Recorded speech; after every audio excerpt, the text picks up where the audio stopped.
Alright guys, BLM here, back with another stream. And yeah. I really hate how I have to fucking change the category every time, but whatever. So yeah, Amazing Race happens. The premiere was tonight. Also been working on a lot of videos since the last time I streamed, but let's continue on Horizon.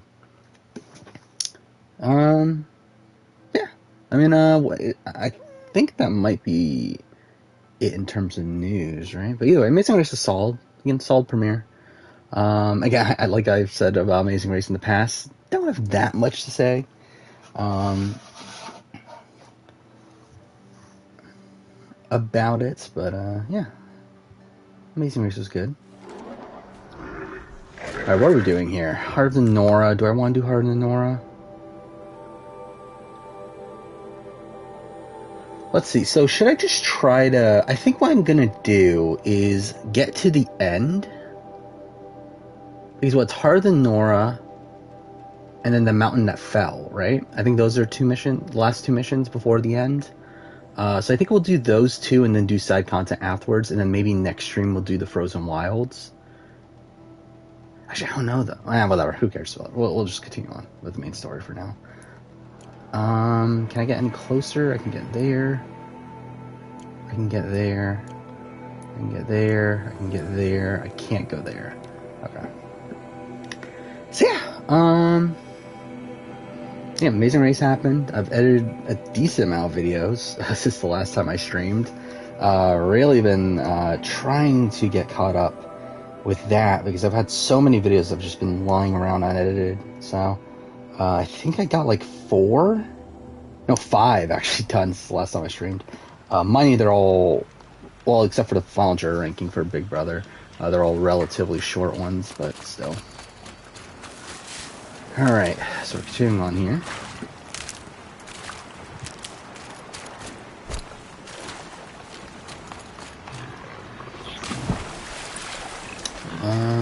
Yeah, also watched The Ruins. Got through that. And then... Actually, that should have been a while ago. Okay, well, that's lovely. Can you mount it, please? Thank you. Yeah, finished watching The Ruins. I am about halfway through Fresh Meat 2. Also watched the... What are the controls again? Okay. Also watched the... Spring Break... Oh, fuck off. That's not what I wanted to do. Watched Spring Break Challenge for the first time. That was something. So yeah, quite a bit since the last time I streamed. I think Akbar and Sherry and Taylor and Isaiah are the teams that drop out. Yeah, I don't know. Like, I really don't know. Actually, like, I kind of wanted to look it up, to be honest. But I didn't find anything, so it's like, I don't know. I don't know who dropped out. Like, my first impression was that, like, Caro and Ray were one of them, considering that they broke up in between the time. But then, like, I feel like they're also, like, the type of people that would definitely go on even though they broke up. So, obviously, that's not, like, a guaranteed thing. But yeah, I really have no real clue of who it is.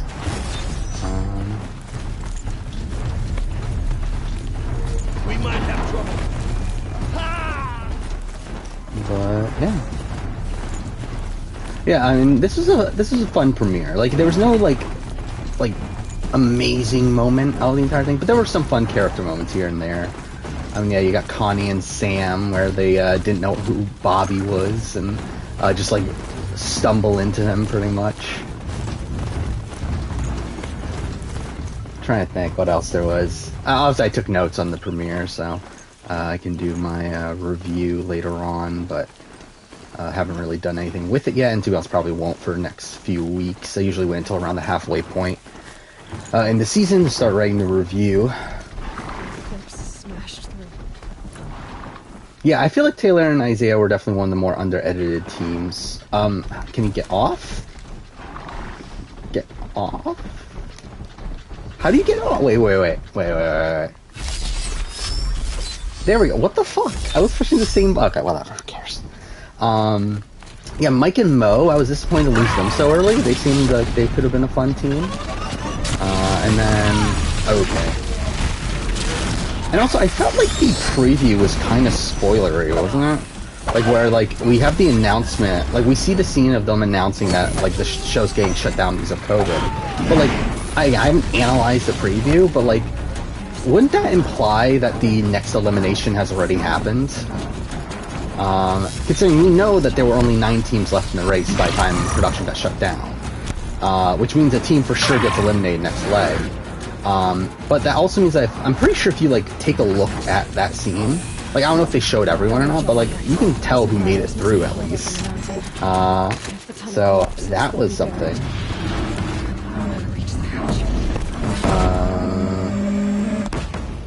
Oh, okay, that was an abrupt cut. Braves to Aloy's side. Now. Amazing Race premiered today. Amazing Race 33. Outside of that, like again, there's not much else going on reality TV wise right now. But yeah, there's gonna be Amazing Race every Wednesday from this point forward, and then there's going to be Challenge All Stars for the next few weeks, I believe. And then, yeah, I mean, after that, it's just waiting until the end of the month. 31st is Australian Survivor. On, was it, is it February 2nd? Something like that? Is Big Brother, Celebrity Big Brother, so it's like, that's when stuff will really get busy once again. But, yeah, I mean, Amazing Race happened. That was the thing. That's fine.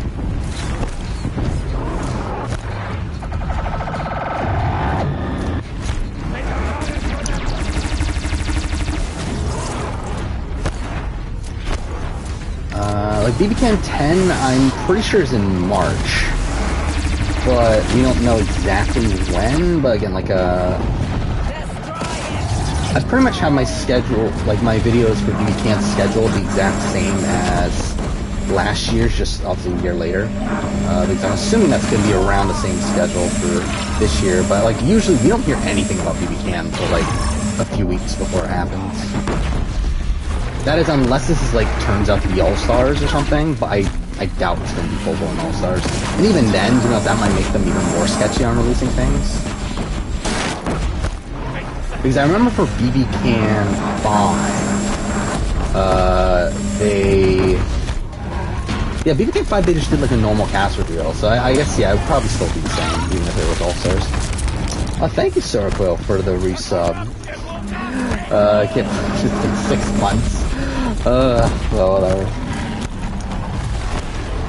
I mean, I didn't know what a Bobby was, if I'm being honest. Like, I mean, like, I'm sure I would have figured it out. But, like, if you just, like, asked me, like, on the spot, like, what is a Bobby? Like, I would have no clue what the fuck a Bobby was.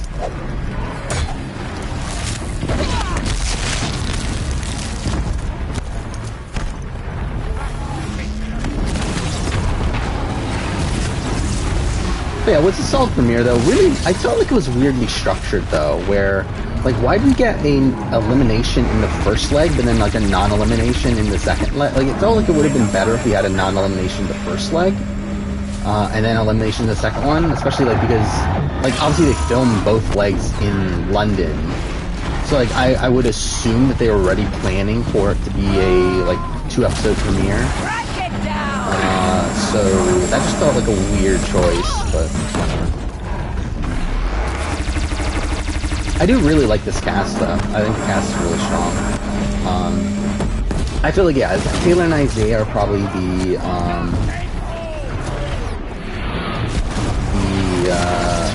quietest, have the quietest edit so far, I think. Who else is there? Yeah, I feel like they probably have the quietest edit so far, but even they're fine. I feel like everyone, like, all the teams got personal content though, right? So that's something. Finish them! Oh yeah, BBCan Dreamcast came out today. That was something.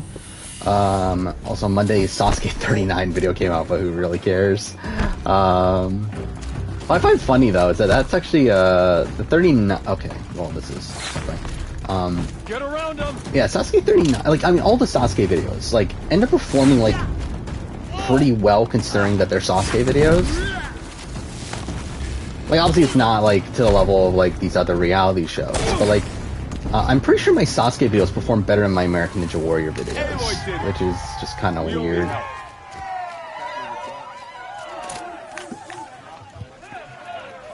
Yeah, I was just starting line stuff was weird too. I really don't get why they did that. Like it felt very Big Brothery, like the scenes of the people in their homes and them getting like the message from Phil and all that stuff. Like it felt like a Big Brother. Like when they get their keys and everything, it felt very scripted, and that just felt weird. And then like for them to not even meet Phil until he. For now, but until the first stop was also weird too. Ryan Dusty, are your winter predictions? I regret not making them my winter prediction. I mean, I was down to two. It was Ryan and Dusty and Anthony and Spencer. I went for Anthony and Spencer. How many? Which like I still think they have a shot, but like I definitely feel like Ryan and Dusty are the prime picks right now. Again, they're like completely decimated this one leg, and then they're like way. I mean, again, they were way out in front the entire time. Never even saw another team the entire time. And then also, they're getting a lot of personal content. Again, getting a pretty solid edit in this premiere. Again, I'm not big into like Amazing Race Edgic, but like I feel like from an Edgic standpoint, to like based on like I guess I'm going Taron Armstrong here, just going on my gut. But I do feel like that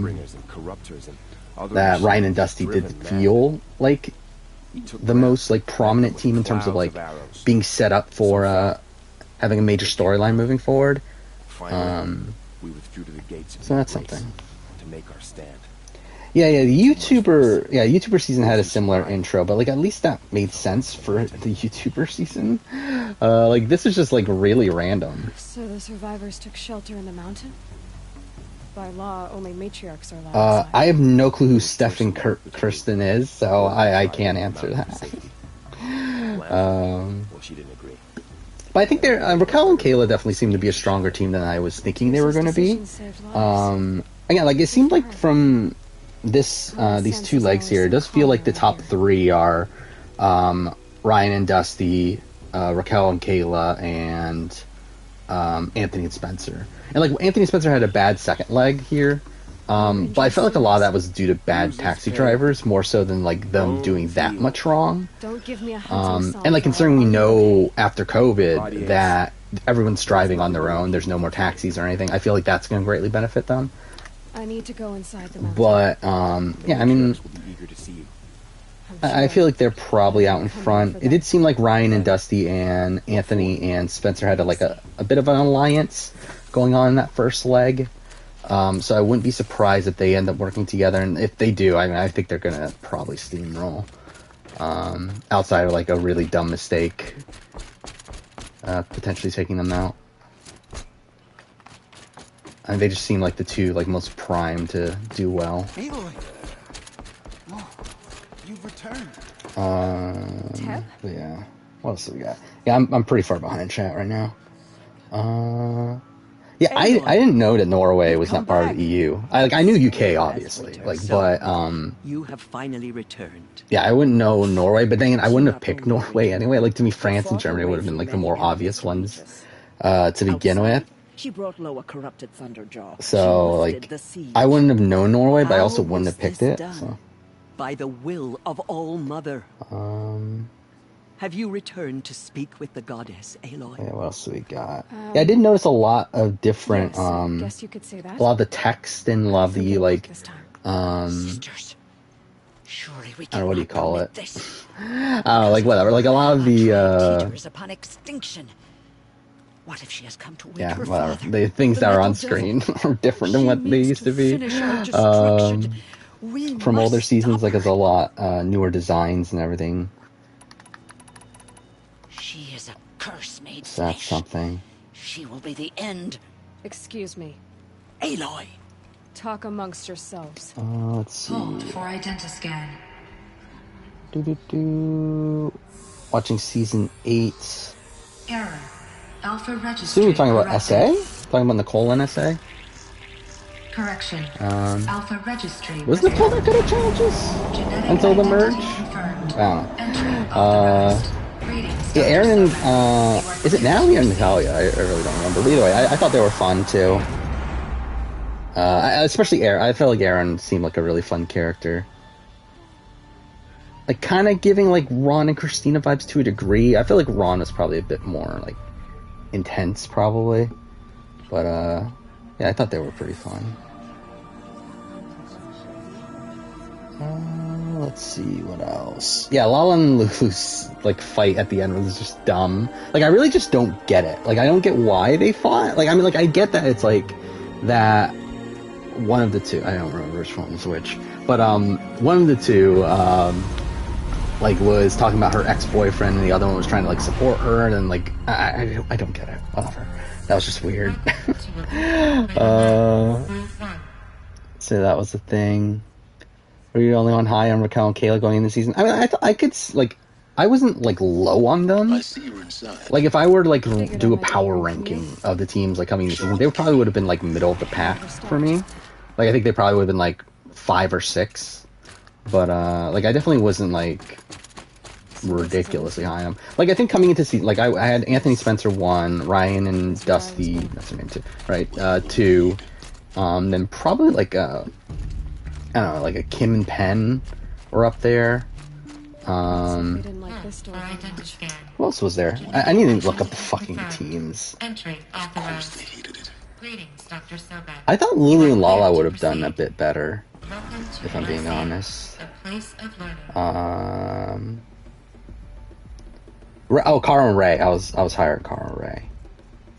Yes, I think Raquel and Kayla probably would have been 4 or 5. I think they're around where I would have had Lulu and Lala at the time. Yeah, I would have been low on Akbar and Sherry. And yeah, I mean, I think like Akbar and Sherry probably would have been my last. And then like you have like Aaron and Natalia, and then Michael, Mo, and Taylor and Isaiah, who kind of would have been in that bottom tier as well. But yeah, I mean, I believe they're not leaving Europe the entire season. Because the first 3 legs, I guess, are all in Europe, and then after COVID, they this place exactly? weren't like, I don't know what the right term is. Like, because they were allowed to, I guess, but they weren't like confident in filming outside of Europe, I guess, in terms of like COVID restrictions and everything. So yeah, I believe they are entirely in Europe.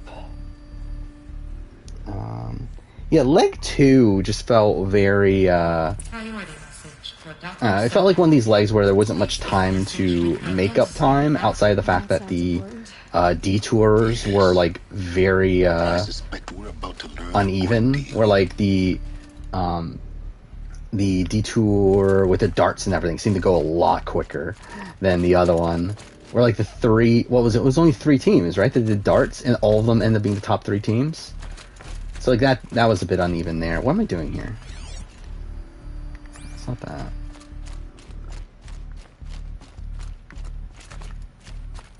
Is it here? No.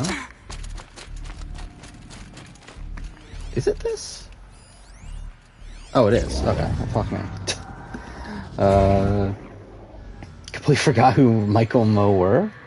I mean, to be fair, I probably will in like a week or 2.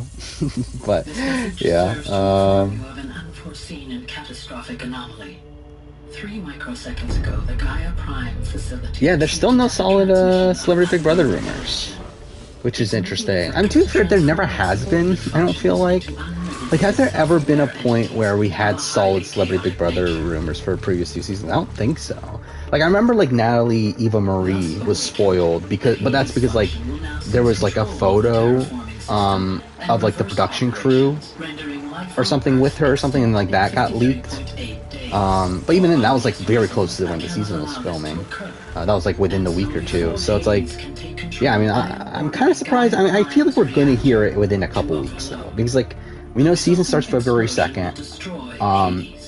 I don't think it's a live move-in, right? So they're probably moving in at least a few days before, and then they've got to quarantine for like a week, right? I think at this point. So The fate of life yeah, I mean, like, on Earth will 3 weeks from now, for sure, I feel like we're gonna hear things. Probably earlier. It will continue operations. Yeah, I mean, there's a lot of names going around, but it's like none of them are reliable. It's just like the same stuff that we got last 2 seasons, and none of them end up being, or very few of them end up being true. But yeah, like Miranda Cosgrove's out there, Boston Rob, Johnny Bananas. Obviously, people want Tiffany Pollard. It's not gonna happen. Who else is there? My creator. But it's usually like the same people. I'm not Boston Rob. Johnny Bananas has been like rumored for like every season, and like same thing with Tiffany Pollard. I mean, I would love. By the way, I would love to see Boston Rob on Celebrity Big Brother. Like that would just be insane to me to see him on Big Brother. It'd be really interesting to see how he does there. Yeah, the male roadblock, that was so weird. I think that was the weirdest thing of the episode. Like that was actually probably the funniest moment of the episode, was the Penn and Ray getting confused and not thinking that this is too easy. But yeah, I mean, like, it feels like even the I don't know, it felt like this is one of these moments, though, where, like, the show should have, like, portrayed this as more, like, it's, like, in real life, like, this is probably a misstep on the show, but, like, they're, like, kind of turning it around, like, oh, these idiots, like, Penn and Ray, thinking that there's more to this, and it's like, I mean, yeah, this was, like, really easy. Yeah, oh, that'd be, actually, I didn't even think about that. Yeah, Boss Rob would be on same time as Sandra. That'll be funny. I mean, too, for not really though, because like obviously it was, like, Australian Survivor's already filmed. While Boston Rob would actually be on Big Brother live, but still, that would be fun though. All things are possible. Go to the ruins of Gaia Prime. Yeah, I mean, that would have been a terrible roadblock if that didn't happen though. I mean, too, for the Anthony stuff was also like, I mean, at least like, was it Raquel beating Anthony, or was it one of the two beating Anthony? That was kind of like a okay-ish moment, but I mean, too, for it's your standard Amazing Race thing. But yeah, I mean, the Penn and Ray stuff definitely boosted that a bit. Yeah, that was a very easy challenge for a needle in a haystack sort of thing. Which is, again, why, like, Penn and Ray didn't believe it at first. You're even more extraordinary than I thought. You knew Lulu and Leia. Oh, was it? They spoiled in the commercials. What are you talking about? You had two. I mean, again, like, I don't know how much I want to say, but, like, Lulu and Lala are making it through this next leg, right? Based on the preview, like I was mentioning earlier. Like, they explicitly show Lulu and Lala reacting to... I mean, like, it seems like it's the case. But again, like, I didn't take the time to actually analyze the commercial, but, like, seeing that Lulu and Lala were, like, in the shot of them being told about COVID, like, makes me think that they probably survive the next round. Unless they, like, for some reason tell the team that was eliminated also that, oh, we're suspending production, even though it doesn't matter to you because you're going home anyway. I don't know. Oh, fuck off with that. How did I miss that jump? But yeah, if I were to guess, like, who the next boot is, like, I feel like Taylor and Isaiah seem like the easy boots for next time, considering they've been consistently on the bottom, and again, if it's not Lulu and Lala, they seem like the easy people. And I guess Akbar and Sherry also have, like, a story to go, like, of potentially going home. Also, was very surprised to see that Akbar and Sherry were like the bickering couple of the season. Like, that's definitely not what I was expecting coming into this. And to be fair, I mean, like, who else would it be? I guess, like, maybe Connie and Sam, but, like, I didn't think Kim and Penn were going to be people that argued quite a bit. I mean, I guess Carl and Ray, we did see a fight between Carl and Ray. Forgive. Which is also, again, interesting considering they're not together anymore. What did she but say? Yeah. That I was born to lift a curse. Yeah. Eliminate teams don't technically go home. They go to, like, they get, like, sent to, like, a specific location, right, where they have to wait until, like, the final leg, and then they get sent out to the final leg, which I doubt they're doing this season. I guess we'll see. But I would be surprised if they bother doing it this season. Yes. Considering COVID and like having to, I guess it wouldn't be that big of a deal considering they're staying all within Europe. But then, well, then they're going. Well, I guess they could fly them all back at the same time. So yeah, it probably doesn't matter. Up on Sherry, next boots for you. Yeah, again, I could see that being the case. I feel like Taylor and Isaiah and Akbar and Sherry definitely, like, I think both of them got, like, some sort of story arc for them going home soon. Akbar and Sherry with them explicitly fighting in this episode. But then, like, Taylor and Isaiah with them, like, it was so weird how at the beginning of this episode, they get this, like, confessional of, like, oh, we're gonna argue, or we could potentially argue, that could be a thing. It's like, but it never happens, and that, like, makes it seem to me that, like, oh, they're probably, like, being set up for a fall soon, but, I don't know. Everywhere. How can we help? Yeah, I'm interested in seeing who doesn't make it back after the time skip. It'll be disappointing if it's like one of the top teams. Like if it's like again, like Ryan, Dusty, Raquel, Kayla, Anthony Spencer, like one of these top teams. Like see them get taken out through that would be disappointing. Even though, to be fair, I mean like Anthony and Spencer, not the most interesting team in the world from a TV standpoint. Probably the same thing with Ryan and Dusty for the most part. But still, I mean, like Ryan and Dusty has the potential to be like an extremely dominant team. And while that would probably make for bad TV, I think in terms of like the history books and everything, I feel like that could be potentially interesting. Did Prettium do a video about International Survivor? I didn't even see it. I don't even remember. Am I still? I guess I can look this up. I don't even remember if I'm still subscribed to Prettium or not. I'm pretty sure I am. Yeah, I don't watch any of his videos anymore, but I'm pretty sure I'm still subscribed. Let's see. Should be somewhere in here. Or maybe not.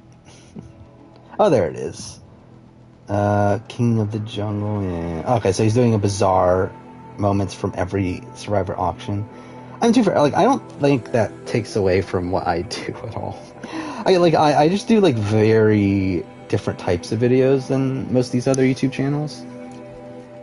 Or again, like so much of my videos are like focused around like winner rankings or like what if scenarios and stuff, and that's like not really what like Prettium and like I guess Once Upon a Time is its own other thing, but then like Idled Out and like stuff like that do. And too for like even if they do, it doesn't really matter. It doesn't really matter to me anymore. Like it's not like I really have I don't have anywhere near the following as them anyway, so it doesn't really matter to me. Yeah, we're gonna do Mountain That Fell, right? So this is the penultimate mission in the game. Should I finish the game tonight and then like next time do Frozen Wilds? I was thinking I was going to do Frozen Wilds first, but like now I'm kind of thinking like maybe we'll just finish the game tonight. Yeah, let's do that, I guess. Whatever. I think we'll finish the game, then we'll do side content for the rest of the stream, and then we'll do Frozen Wilds next time. Anyway. Connor and Ray could still be friends and might be willing to compete. Yeah, that's what I'm thinking. Because like I feel like they're like one of these teams that like I think they're two of these people that like considering they were already on reality TV beforehand, that they would be very willing to go back on reality TV, even if it's like them having to spend time with their ex. So it wouldn't be that surprising. Just bought Breath of the Wild. Well, tell me how it is. I legitimately want to give Breath of the Wild a shot at some point, even though I don't think I would like it. But I don't think it's a game for me. But I still would like to try it at some point. Oh, you even put one from Pulao Tiga? I don't even remember the fucking Pulao Tiga auction.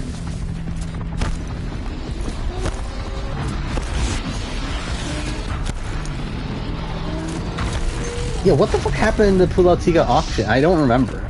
Like, I'm sure I talked about it in my review, right? But, like, I have no memory of the Pulao Tiga auction at this point. Like, I remember, I feel like I remember it happening. Like, I remember there being an auction on UK. Because I remember it was, like, copying off of, like, it was, like, very, like, Australian Outback style.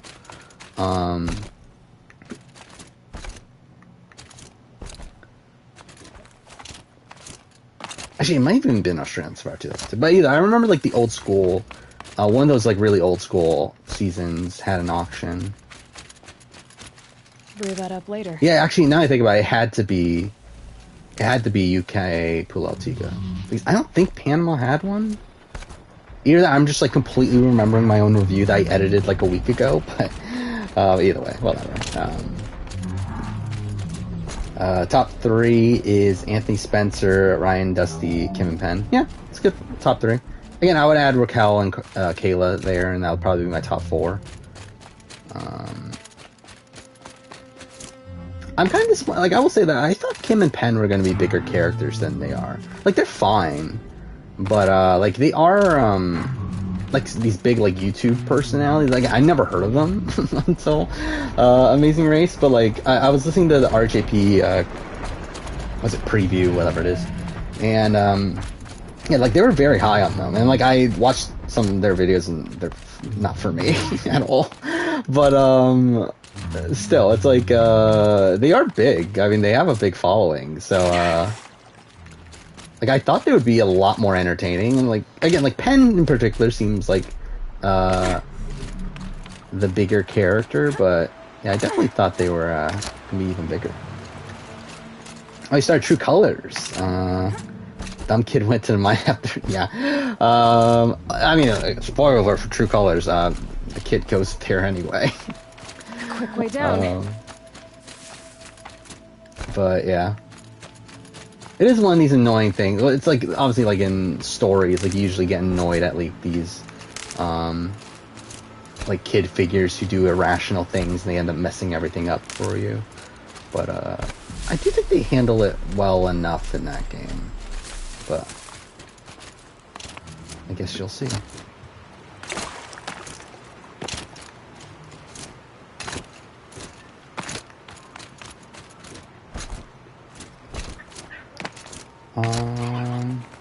Yeah, no pit stop groups, which is also kind of weird. I mean, like, there kind of was in the second one, right? With the, and I mean, not officially, but like with the, by the way, oh, I didn't even talk about that. The fucking, like, pit stop on the bus. Like, what the fuck was that? Like, how weird would it have been if, like, two teams were, like, really racing it out and they had to, like, if they, like, collided on their way into the bus, if it turned into, like, a hall brawl situation. It's like, what the fuck are we doing? Like, that's such a weird, pit stop. For it to be, like, literally inside the bus. I also love how, like, they really yada-yada through all of the, teams arriving at the pit stop. Where, like, outside of, Ryan and Dusty, it's like, they literally, like, barely show them arriving. Like, no real conversation outside, oh, do you want some tea? But, Ryan Dust, yeah, you like Ryan Dust a bit, hope that we don't have to constantly hear about how he was in prison. I feel like we are, and to be honest, that's what's making me think that he's more, like, they're more than likely, like, getting a winner-style edit. But again, we'll see.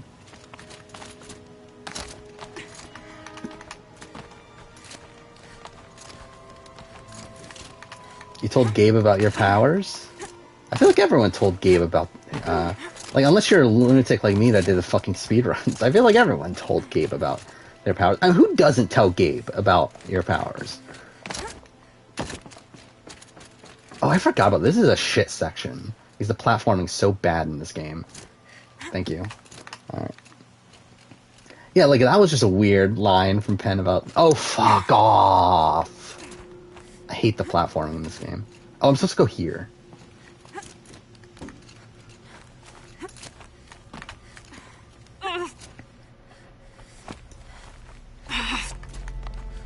I mean, yeah, that's what I'm saying about the pit stop. It's like, I'm surprised, like, if there were ever, like, a team that was, like, super close there, like, I could see it getting very physical. I'm sure, like, I suspect that what probably happens is that the pit stop's, like, right outside. And then, like, production, like, cleared them, like, to go in afterwards. Like, it's not like literally the pit stop is actually inside the bus, but still, that was just kind of weird.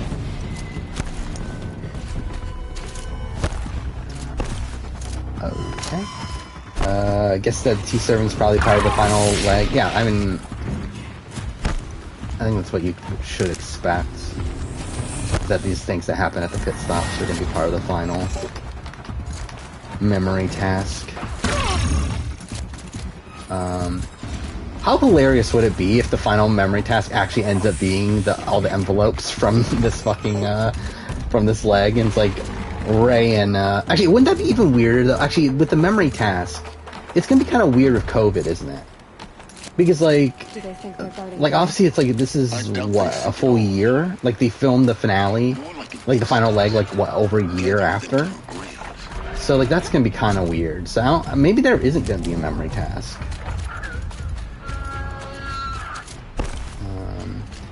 Yeah, Connie and Sam, I thought they were gonna be first boots at the beginning of the episode. Like, especially when they got that, like, when they got their confessional thing about, how, like, they took in this kid and everything. Like, that, I felt like that was them, like, trying to, like, give us their story right before they go home, but, they also end up making it through. So, I don't know. They could be, I think probably mid-game is probably, what I would expect. But what's gonna be weird, though, is that, like, this might not even translate. Like, the results that we're currently seeing, like, might not even translate to the race a year later when we see them on, after COVID. So it's like, maybe things, like, radically change by that point, and maybe some of these teams are doing really well, like, just become shit afterwards. Or maybe just the changes that were made due to COVID cause, them to not do as well. Where am I going? Like, where am I climbing? Not that. Oh, here.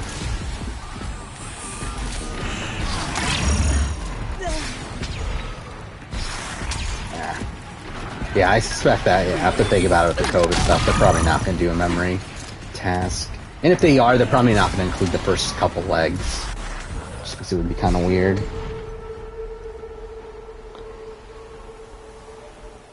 You're watching all the low-budget Disney sequels and spin-offs? Why? Why go through all that suffering?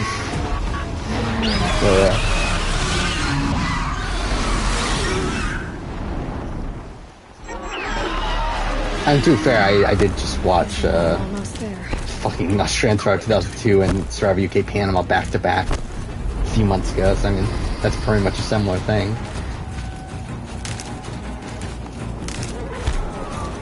Oh yeah, I forgot about that. Yeah, the Michael Mo, like, completely, like, not getting the detour was funny.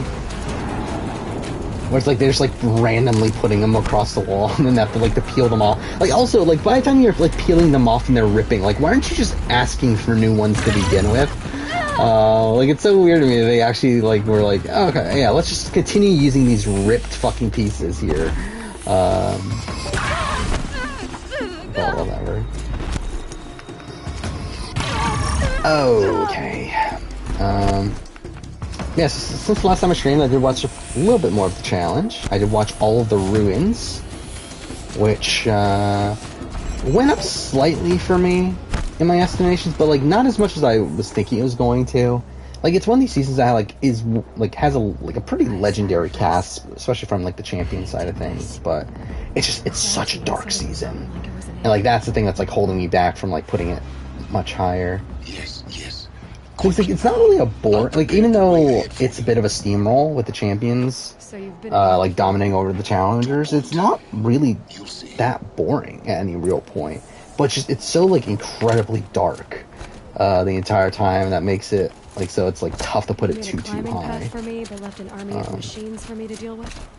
Since when were machines any obstacle for you? If you could fly, I wouldn't have bothered with the climbing path either. They were told they had to place the torn pieces on the wall anyway.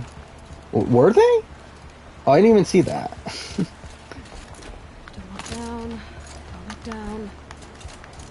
If they were, then that's just kind of dumb, isn't it? Considering like they made them redo it anyway.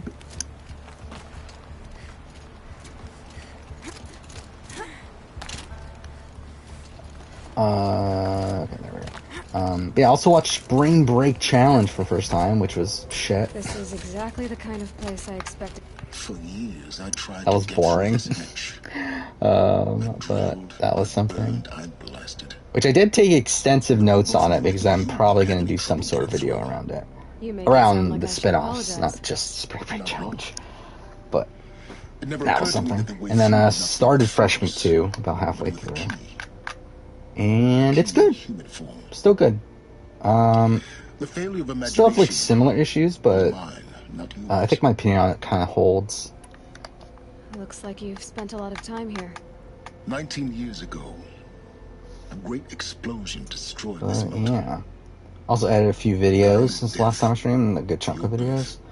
Got the final juror ranking for Big Brother done, which will still be not coming out for at least until March, but it's coming out at some point. But when it cooled, I was the first to behold what lay and then a couple other like shorter videos, which kind of made me realize like I really wish I did shorter videos. Soon, no one dared to come. Because like so much of like why I work so far ahead on things is because like some of these videos take a while to put together, even though like the production value in them obviously is like very low on my end. Like it still takes a while to get some of these bigger like pretty much any video that is over like 30 minutes still takes a while to make, and any video game video that's like over 15 minutes takes a while to make.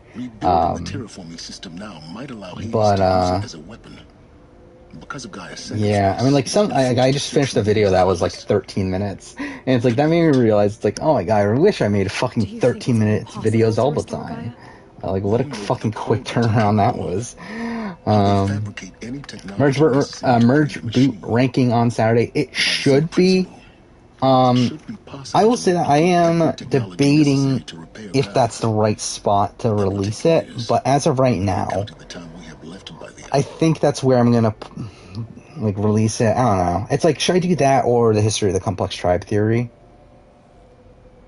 I think those are like kind of interchangeable, but it's also like I'm trying to see like schedule wise. It's like I don't know. It's like I would release the Merge Boot ranking for sure this Saturday if we knew when we were getting. If we were getting like Australian Survivor cast like next week or 2 weeks from now, I feel like I would for sure release the Merge Boot ranking this Saturday. I'm probably still gonna do it, but yeah, I mean it's between that and the history of the complex tribe theory video. Like for sure, those are the next two Saturday videos. It's just a matter of like which one releases where. My presence is unnecessary. You don't even have to pass through this door. I don't know. You were the one born to do this, not me. What are we doing? This. Time for me to head in. Yes. What was the 13-minute video? It's one that's not coming out for a while, but it is my Merge Boot ranking for Survivor South Africa, which ended up being super fucking short, which is hilarious to me. Genetic identity confirmed. Entry authorized. Because I recorded both my Merge Boot and Final Juror ranking for Survivor South Africa a while ago, and I added them back to back today. Actually, they're both really short, which surprised me how short they are. Because like looking back at like my other like South Africa rankings, like my South Africa rankings tend to be my like longer rankings out of like BB Can and like Australian Survivor and some of these other shows. Like typically like South Africa ends up being longer, but like South Africa for Merge Boot and the other one and Final Juror ranking like end up both being really short. With again the Merge Boot ranking being 13 minutes, which is funny. And then the final okay, can I get down? Whatever. Then Final Juror ranking only ended up being 18 minutes. So both of those are pretty short. Again, both of those are not coming out for a while though, because the Big Brother Canada and Big Brother US ones are coming out first, and even right now, like I don't really have time on the schedule to release those before March. So it's like those two are, like the Final Juror ranking is scheduled for February for April, while the Merge Boot one's scheduled actually for like beginning of June. But we'll see where they land. Again, obviously, like there's so many videos in flux. Like I talked about this last stream. There's so many videos right now that I just don't know when exactly they're going to come out, and or if they're like I guess like some of these are for sure. I mean, like most of these are for sure actually, but it's like yeah, I don't know when they're going to come out. So things get shuffled around over time, but yeah, again, just edited those two because they're like super short. I was able to get through them pretty quickly. Yeah, again, there's a lot of videos in the next like 4 months. Really, first like 5 months, 6 months, I guess. Actually, whatever. There's a lot of videos coming up that like I just can't do yet, and that's why I'm working on these videos that are coming out like a bit later down the road already. Yeah, for sure they'll be out before Return to the Outcast. That's why I did them now, actually, is because because I can do them, and I know like I'm pretty confident they're gonna be out before Return to the Outcast. If not by, I mean, they both should be out before the premiere. Like, there's no fucking way I'm gonna go beyond that, I don't think. And that's why I haven't done Australian Survivor yet, because I'm waiting for Blood vs. Water to finish before I do those. Where I'll do the same thing for both of those. Glad that's over. Do Final Juror ranking and Merge Boot ranking, and both of those videos should come out relatively close to the South Africa versions of those. And eventually I'll do International Survivor as a whole versions of both of those videos, but not entirely sure when that will come out, though. I might actually wait until like the end of the year to do those, and that way I can add in Return of the Outcast and what's probably going to be the second season of Australian Survivor we get for the year. So that's currently what I'm thinking with those.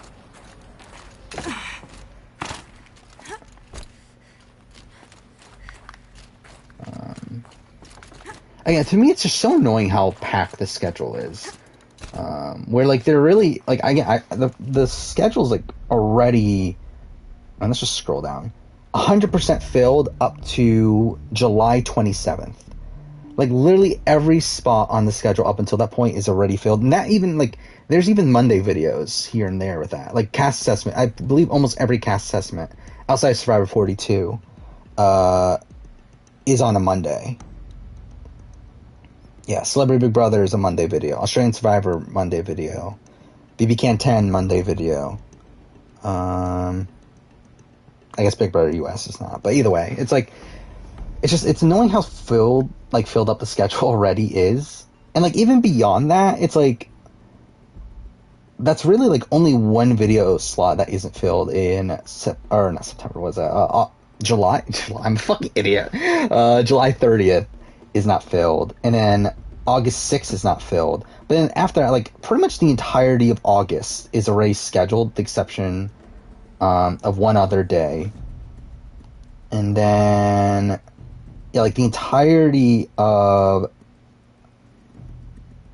what month is that? September is actually I guess only half of September is scheduled. Then like almost the entirety of October is scheduled. Almost the entirety of November is already scheduled, and then December is around half scheduled. So it's just annoying how many videos that are already like locked in. And like a lot of these are also like could be moved around and stuff. Like I have my like challenge season ranking scheduled for like a date in November, which is obviously it's not going to come out then. Like it'll be bumped up, and like this is even including like Challenge 38, Challenge All Stars 3. The 2 Circle seasons, Big Brother Australia is not on here. Like, again, like there's just so many fucking videos that I want to make, and not enough time on the schedule to really put them. I know it. She didn't even get a chance to unpack. Yeah, Return to the Outcast is still a terrible name. I really hate it. Actually, Roto actually makes it sound better, at least. The Focus can rebuild. Yeah, Sydney is on my Merge Boot ranking. It is not Tiffany. It's a powerful device, but its engine is tiny and limited. How slow? Days, weeks. I still find the Merge Boot ranking, just the concept of a Merge Boot ranking is hilarious to me. Especially like after having edited my South Africa one now. It's the dumbest video I've done, I think. It's like, why the fuck am I ranking these 8 people? Like, this is such an arbitrary ranking. This morning, an well, whatever. Did I see the 42 leaks? What leaks? What leaks are there in 42? With a seam of less than 2 millimeters. But this Like, we're talking about, like, one's full-blown worth 10 spoilers, I don't years want to see them. But if it's, like... enough for an energy signature Oh. to bleed. I mean, I guess what else could there be, though? Enough Bleak Spies. See, either way, I haven't seen 42. I mean, unless you're just talking about the cast, that was, like, released a while ago. That was, like, leaked a while ago.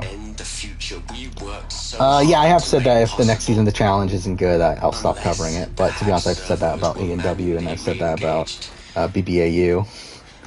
And I didn't do it, but still. I mean, like, I don't know, it's just, like, there's so many shows I want to cover, and I just don't have the time to do it. And, like, the entire, the schedule's just so filled. Like, it's just that there's not enough time on the schedule for me to do it. And also, I don't have to, like, the thing is, like, I have time to make videos, but, like, to make videos on, like, that quick of a turnaround is kind of the annoyance. Or, like, again, like, these season reviews take so long to make, and that's why I work so far ahead on them usually. Like, by the time the halfway point of the season, I try to get, like, fully caught up until that point.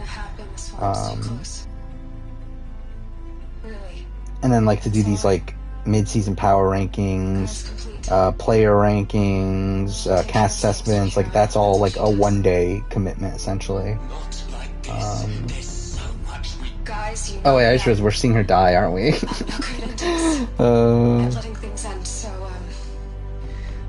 Yeah, again, I just wish I had more time to make videos. Well, I should say more time to make videos, more so, I guess it is more time. Like, it would be cool if I could do 3 videos a week consistently. That way it would open up the schedule a lot more, obviously. Like, there'll be a lot more slots, a lot more videos I can do. But because of, like, where I'm currently at, with only 2 videos a week, it's, like, it's a lot more restricting. Because, again, like, I would love to do these, like, other videos on International Survivor casting videos. I would like to do, probably some of these more, like, more niche videos, but, like, things that I would just, like to do. Probably more challenge videos, stuff like that, but, like, I just don't have the time on the schedule to do it. Considering, like, how much of it's already filled with stuff I'm already, like, committed to beforehand. She's gone. Really gone. I mean, yeah, I could definitely cut down on the mid-season power ranking, but it's, like, also, like, doesn't even take up that much time. Like, it's, like, really, it's, While her people bickered, she was the one who took responsibility. like, no, I still want to do the mid-season power ranking. She was better than them. That's not what I said. Because, like, the way that the mid-season power ranking is obviously structured is that, like, I start the video, I talk about my thoughts on the season so far, but even that's, like, only, like, a minute or two. It's usually not, like, overly extensive. So, like, that's really, like, nothing. Then I go through each of the players up until that point. I think that's maybe the part that I can cut. Is, like, talking through each of the players that have already been eliminated. Just because, like, that's, like, it's essentially me redoing the same thing on my season review. So, yeah, that part can probably be cut. Remember, she knew but, like, even then, like, it's not really that big of a deal with that. Like, at the end of the day, like, it's still going to take me around the same amount of time. Sacrifice to believe in life, enough to fight against so, like, it's like changing that doesn't really make that much of a difference. Like, the thing that would make a difference, though, is just entirely cutting mid-season power rankings. I'm sorry for your loss. Which I'm definitely not going to do for Big Brother or Survivor. Like, I'll be honest, like, with BB Can, I thought about cutting it. And, like, with Australian Survivor and stuff, like, I'm probably still gonna do it. Even though, like, those, like, Australian Survivor in particular is very fucking annoying, because of how, the episodes, are aired. Which make it so that, like, they have to be a Saturday video. Because I can't have, like, it's very difficult to have a quick enough turnaround to do it on a Wednesday, right? And then,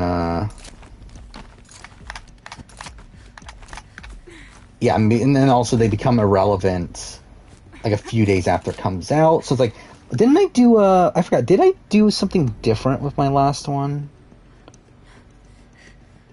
I think I did, right? I did it on Thursday.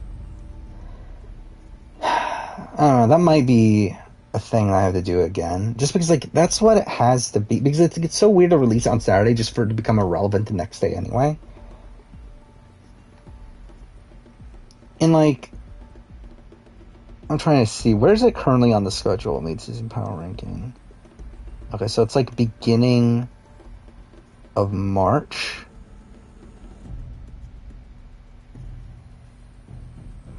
I don't know, I mean, like, to be honest, it wouldn't be the worst thing in the world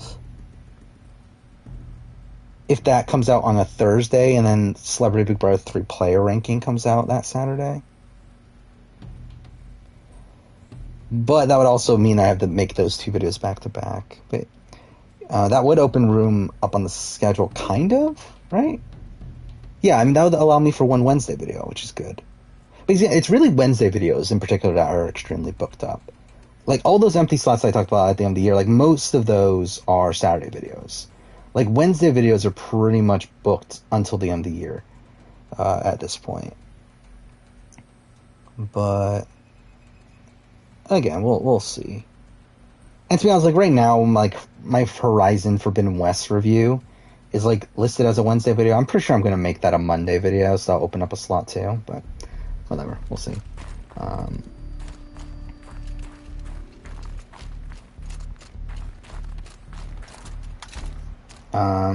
Yeah, actually, like, let's see, let's look back. What I did with my mid-season power ranking was I released it after my Yakuza 5 and 6 video, which that was also perfect too, because, like, no one fucking watched the Yakuza 5 and 6 video. So, like, it kind of made that week better. And it was a Big Brother 23 mid-season power ranking. That was the thing. Because that was the Saturday. So that's another reason why. I don't know. I'll figure it out eventually. But trying to see. So Rangers Brawn. Okay, I just want to, like, scroll through my schedule from last year. I want to see, like, what extra videos I did. So again, everything was Wednesday, Saturday. For a while? Did I not do any extra videos?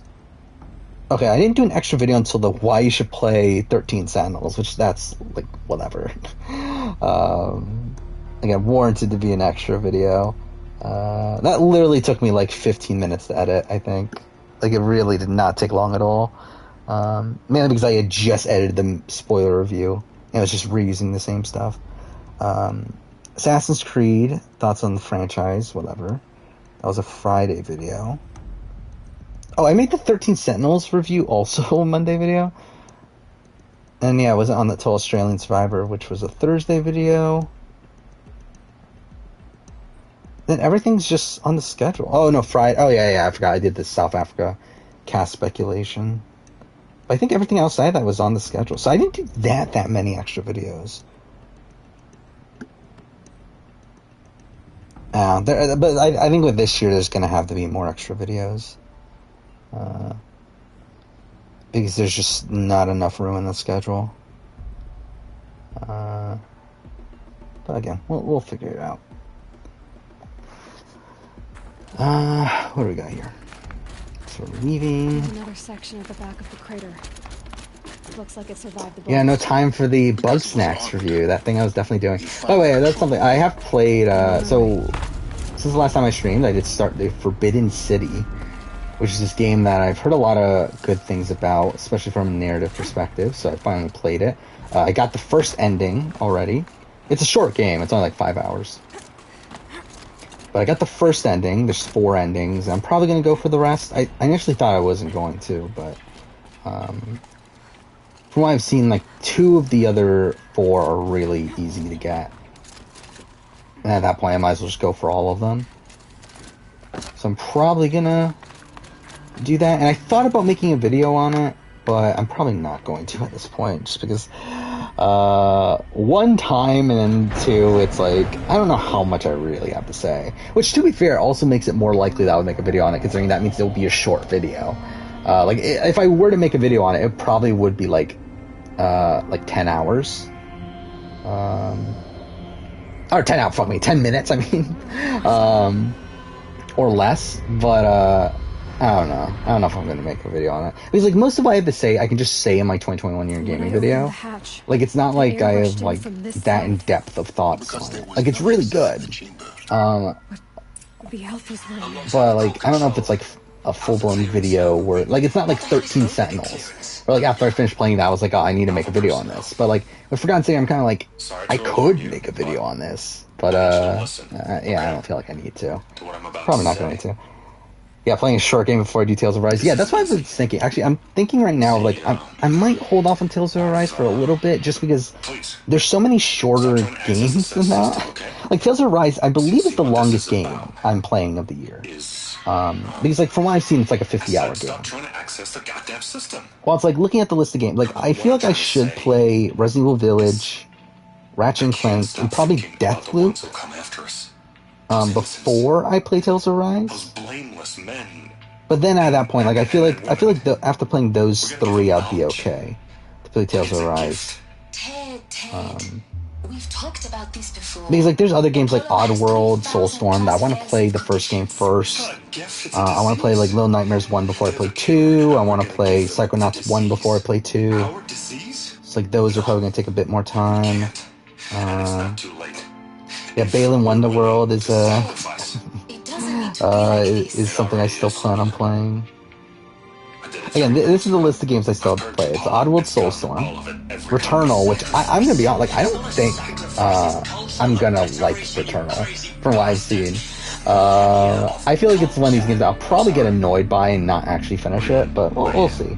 Resident Evil Village, Ratchet and Clank, Scarlet Nexus, which again, from what I understand, is also like kind of on the longer end of things. And I feel like I'd rather play Tales of Arise than Scarlet Nexus, so that'll probably be after.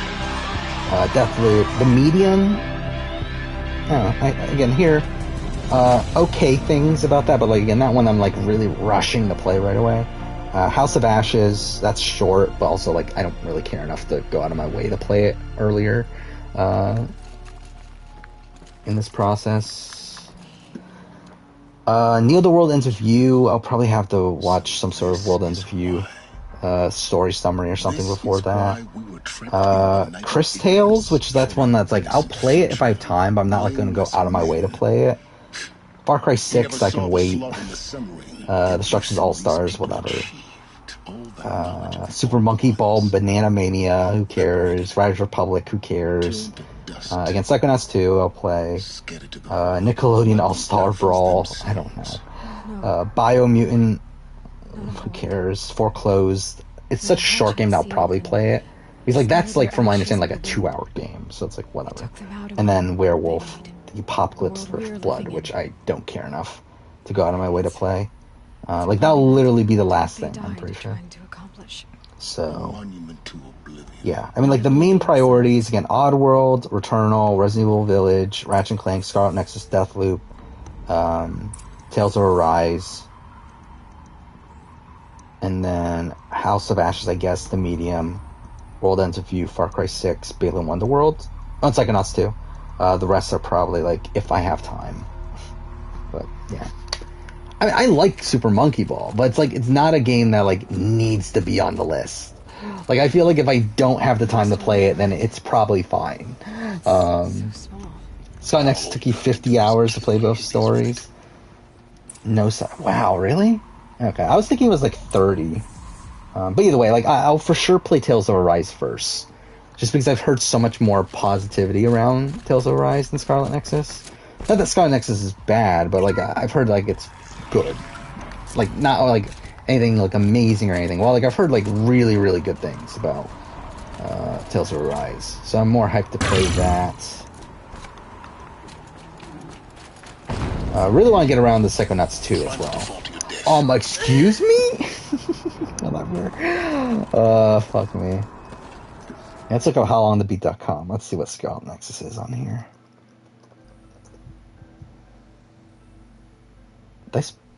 Scarlet with only 1 T? Oh, it is. Okay. 20. Yeah, this one says 24 hours just for the main story. So, thing is that's probably not including, because like it's like 2 different characters, right? So it's like 2 separate playthroughs. It's like I don't know if that's including both or not, but either way, we'll see. Oh, fuck on, I'm back here.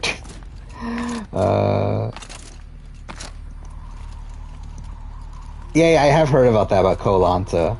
That they didn't, that because the top two cheated, they didn't like have an official winner,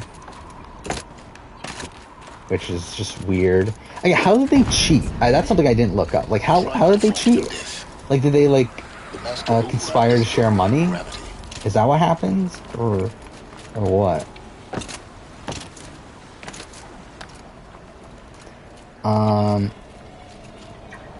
Oh, something I found hilarious that, like, I didn't know that, like, I literally, like, so recently, obviously, I've been watching all these challenge seasons, and, like, I did look up Dunbar, for a bit, and found out, like, Dunbar never got money from his Cutthroat win, which is hilarious to me, because, like, he ended up going on, the show Foursome, the show that, like, Ozzy, the Playboy TV show that Ozzy was on, but, like, he ended up doing that after, like, immediately after he did Cutthroat, which like broke the contract of you not being allowed to be on other network shows, and through that he lost his money, which I just found hilarious. And that feels like a very Dunbar thing to do. Yeah, it's like that's something I like just found out like a day or two ago.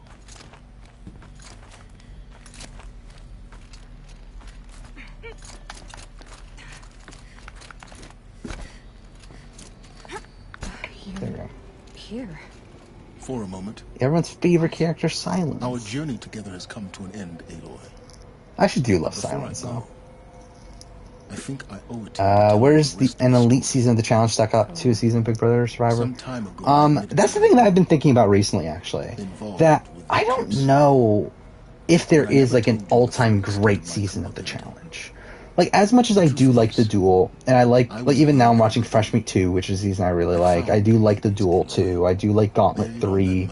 I did like Rivals and what else was there? Battle of the Exes 2, Free Agents, Rivals 2. Like there's a lot of seasons I do really like, but like I don't know if there has been a season that has been like absolute like all-time great reality TV season for me.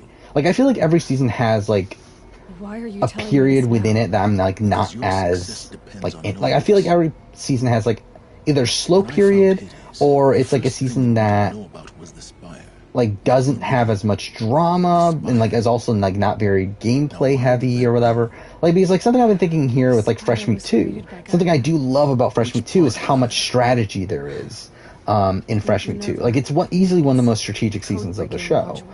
But it's also like a very like kind of baseline season from like a drama standpoint, where like yes you do have the Kenny and Wes rivalry, you do have like Wes and like his stuff with like Danny and CJ and stuff like that, but it's like it's not that drama heavy, and I feel like that's something that I feel like is kind of missing with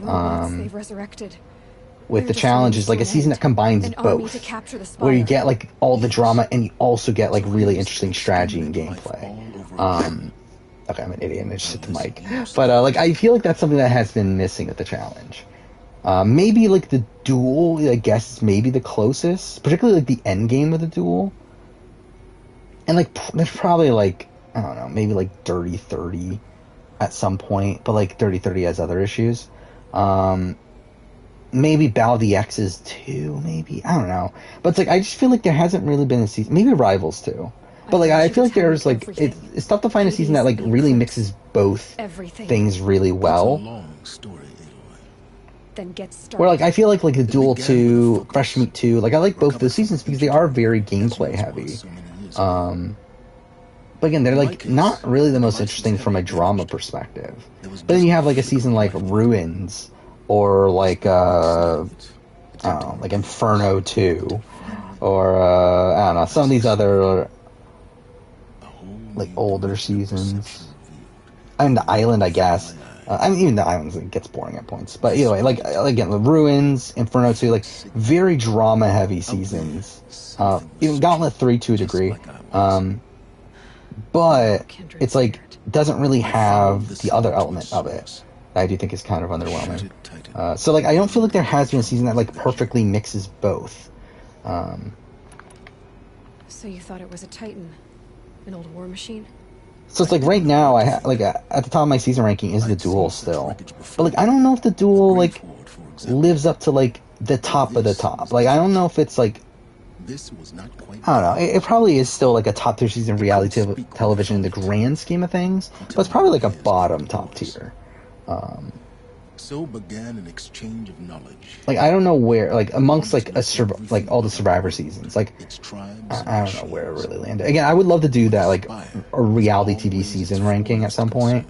Obviously, like I won't rank everything. That's just fucking insane. But like to do like a like top 10 seasons of all time and that sort of stuff. And I think that could be interesting. But I don't know if like does the Duel make it? I don't know. We'll have to see. Meanwhile, Hades revealed to me many of the intricacies of ancient. Wait, what? What? You looked up the winner and the runner-up had some illegal dinners? Like, what does that mean? Like how? Like I don't know. Like do they just like sneak in food and eat it? I don't know. Like what does that mean? But what I think is the most strategic cast of Survivor and Big Brother. I mean, like the Survivor, I think probably Winners at War. Or even like 40. I think Survivor's a show that like gets consistently more strategic as time goes on. But I mean, too fair, it probably is like Cambodia or Winners at War. Overnight, half the tribe was like with those being like all-star seasons with other like with already having like hyper strategic people returning. But in terms of like newbie casts, again, like I think it's probably like 39. I would say 41. I feel like 41 was also like plagued with a lot of people playing for like social issues and stuff that probably like ticks down the strategic elements a bit. But even then, I mean, it's still a pretty strategic cast. But Hades didn't care. Like I just feel like over time, the cast just get more and more strategic. I feel like you probably have the exception of like Ghost Island, in terms of modern seasons, where you have like Dominic and Wendell just dominating, and like you have a lot of like nothing figures. Specifically, people that make it far. You got like Angela, Seabass, Jenna, like I don't know, Libby, I guess. Even though Libby was playing, I guess. The ability. But yeah, in terms of Big Brother, I feel like it's like that's the tougher one because this is the thing that I found out with because like again the other videos I edited were my worst player of all time videos for Survivor and Big Brother. Survivor, there's not a single player from post 30 that makes it on my list of worst players for Survivor.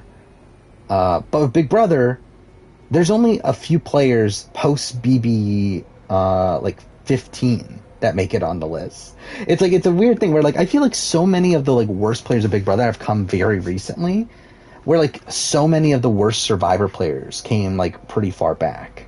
What made and like I don't know why it is. Like I feel like it certainly wasn't your conscience. Like I don't know. It's just I don't know if it's just like the casting philosophy of the two shows. And too, for Big Brother, like part of it is like my own knowledge, where like I don't have as much in-depth knowledge on like how people played from like the first like 10 seasons or so.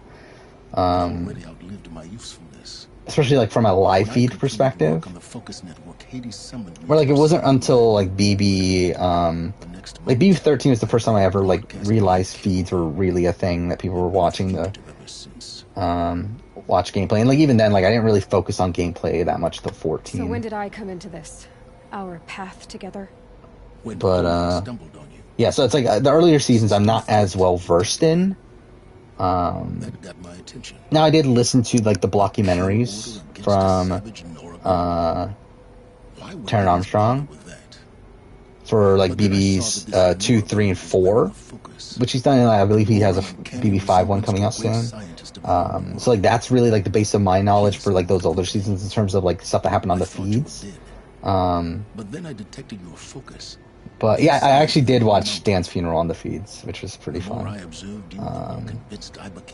Yeah, like the seasons that I watched the feeds for were 14, 15, and some of 16. And then beyond that, it's more so like me kind of like following through Twitter and like that sort of stuff. But like I did watch the feeds for 14. Actually, I didn't watch feeds though until later in the season. But I did watch Dan's funeral, though. I did watch at that point. Like, I think with 14, it wasn't until the Janelle boot, like, that week that I started watching feeds. Like, so I missed the, like, Willie Hance stuff. What am I doing? The It doesn't things matter. you've done in pursuit of knowledge, silence, pure recklessness. I didn't see the mattress flip live, but, like, I was watching feeds at that time. As in, like, I was still watching feeds consistently, but, like, I just missed that actual moment. Fit the master override to it, and you have a means of injection. I remember I was big into feeds when, like, I was really watching a lot during, like, right before Double Eviction, I remember, when Judd went home. Like, everyone was, like, so shocked that Judd got, backdoored in the Double Eviction, where it's like, if you watch the feeds, like, they talked about it. Like, they definitely talked about it.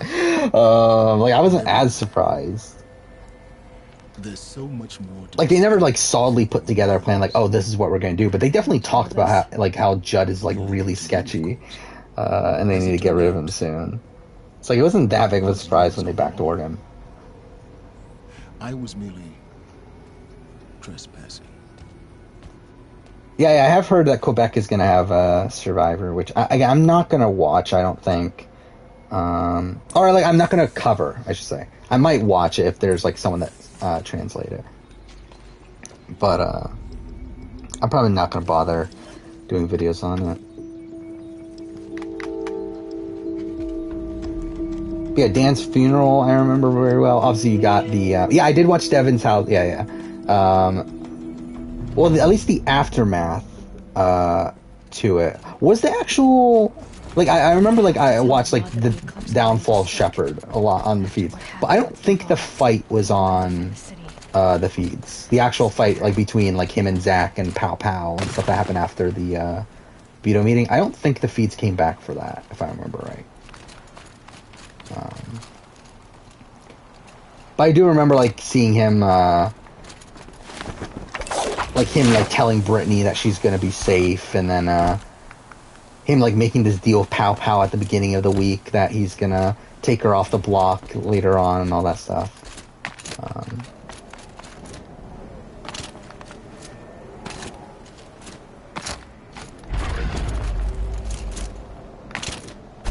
A few more names got announced for Blood vs. Water Wiki PH. Again, like, I'm pretty sure the entire cast is out there, right?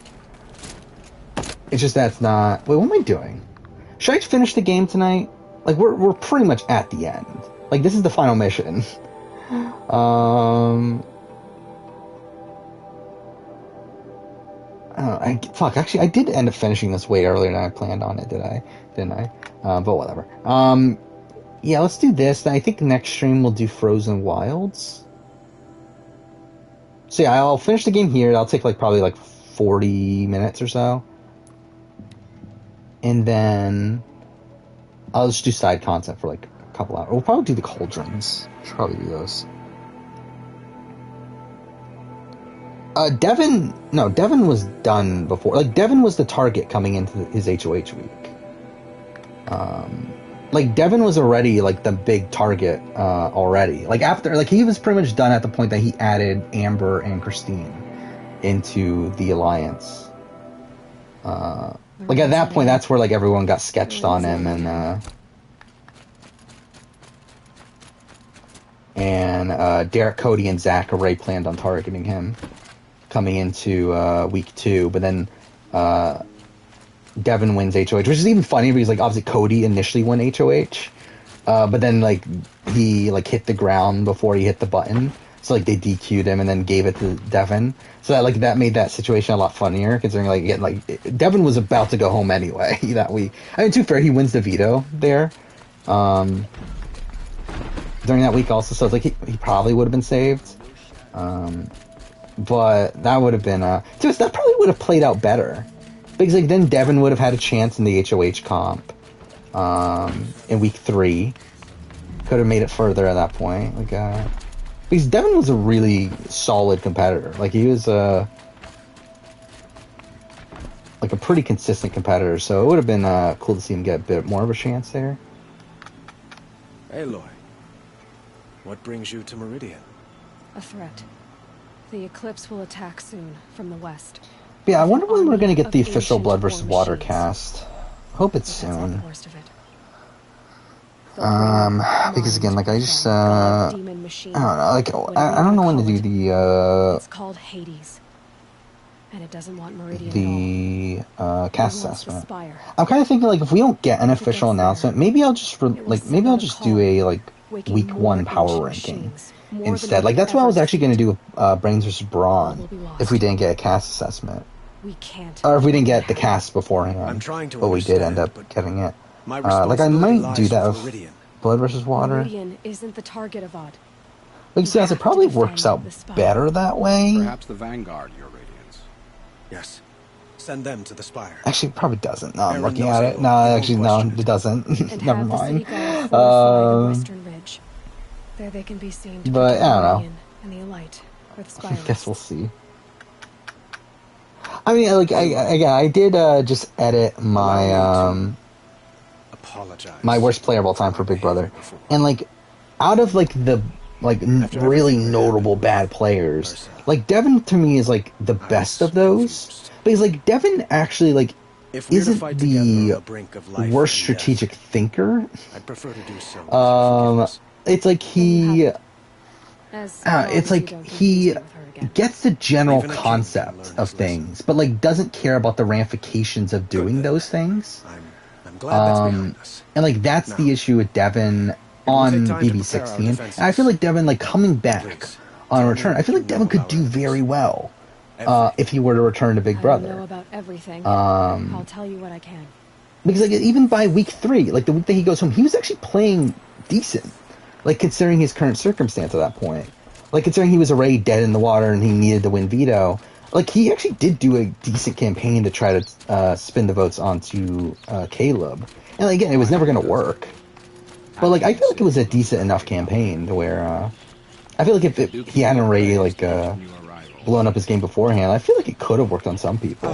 So it's like I think he's like an okay enough strategic thinker, but it's like his execution was just really bad, obviously. But again, like I would love to see Devin play again. Like I think it would be like really, really interesting to see if he can actually play well. For me. Don't be so humble. Do I think the cast will know who Sandra is on Blood vs. Water? Yes, I do think they will. And if they don't, Sandra's gonna tell them. Like I can guarantee you that. Yeah, I think the majority of the cast will though. Especially anyone that was already on Australian Survivor in the past, they're definitely gonna know. Actually, I don't know. Will Mark and Sam, like how big of fans are Mark and Sam? Actually, I believe Sam was a fan. I don't know about Mark. And the Spire. But like Andy is for sure gonna know who Sandra is. So yeah, I mean, I feel like for most they should know. Yeah, I will be playing Forbidden West when it comes out. I won't be streaming it though. I'll be playing it on my own because I plan on doing a review of it. Which, like, to be honest, I'm not gonna bother like rushing through it to get a review out real quick because I did that with a few other games in the past. Like I rushed through like Cyberpunk. And I rushed through like I didn't really rush through Last of Us Part 2, but like I pretty much like made that video immediately after I finished playing it. Like I'm not gonna do that with Horizon because like at the end of the day, it's like these videos don't do well. It's not like I'm potentially losing out on views or whatever from like not getting out on time. Like no one fucking cares. So it's like I'm not gonna like go out of my way to try to get it out like super quick. I'm just gonna take my time, enjoy the game for what it is, and then get the video out whenever I can. Again, it'll probably be a Monday video, even though I currently have it scheduled as a Wednesday. So like even then, it doesn't matter. Again, like who cares? It'll be out whenever it's out. I'm not even gonna bother talking to. Actually, I forgot about that. Should I do the side? Yeah, I didn't do. I forgot about it because like the side if you do all the side content, like then you have like a whole bunch of people helping you out in the final fight. I forgot I didn't do that. Who cares? I guess I'm not gonna bother at this point. Oh fuck! Well, that was bad. Wait, where's the entrance? Not there. Whatever. You love the moment where Julie tells Devin that Donnie is in fact the groundskeeper. Yeah. Devin definitely was very paranoid in the house. Colin's apartment. And like any sort of like theory he would create, he would like instantly believe, and like try to make everyone else believe it. But again, like by that final week though, I do feel like he recognized what he did wrong. And I do feel like, again, I feel like he would learn, but we'll probably never see it.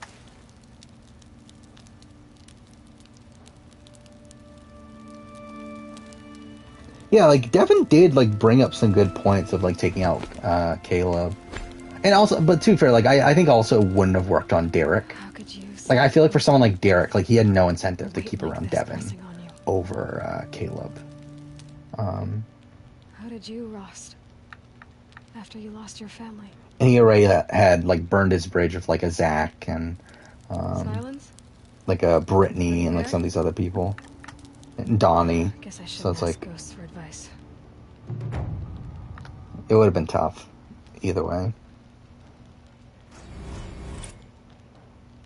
Oh yeah, Caleb gets saved a lot in the early game. What's funny though is that like by the time the mid game, like Caleb's in a really good spot. Ma'am, signs from the west. But like due to almost nothing that he like actually did. Yeah. Oh yeah, the Cauldron Road. Like I remember, I got stuck there for so long on my original playthrough, and I was just playing on normal. Like I've never played this game on ultra hard all the way through, and we did try it in the first stream. But I stopped at, I don't even remember where it was, but yeah, again, probably not gonna bother doing that here.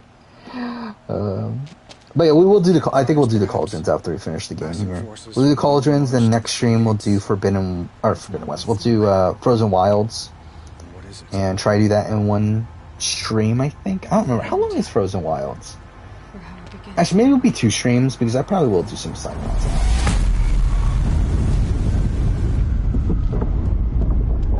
But then after that, we'll start playing Uncharted. Play through all 5 Uncharted games, so that'll be something.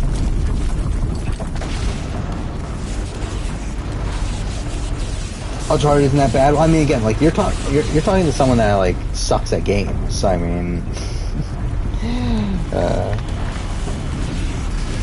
again, like if I really cared, I probably would have like actually tried. But like, I don't want to be spending like 20 streams trying to get through Horizon here. Now! By the sun, do what she says. Set loaded. So, yeah. All of you, be ready to fire. Will the guns hold them back? Yeah, Brittany Boot. Yeah, Cody did want to get rid of Caleb, but I think this is one of these situations where like he obviously like wanted to, but like no one was gonna let him actually do it. Like he would have had to burn all of his social capital in order to do it, and like what again? Like Cody's a competent enough player to realize that that's not smart for him to do. But he did really want to. He did really want to do it. Rally the Vanguard. Send reinforcements. Aloy, no. But I think Amazing Race to Fire again, it was a solid premiere. I think it was a fun premiere. Had some good character moments here and there. Nothing like super like mind blowing. Very baseline Amazing Race. Should have fought me in a sun ring pit. That's not him. Where is he?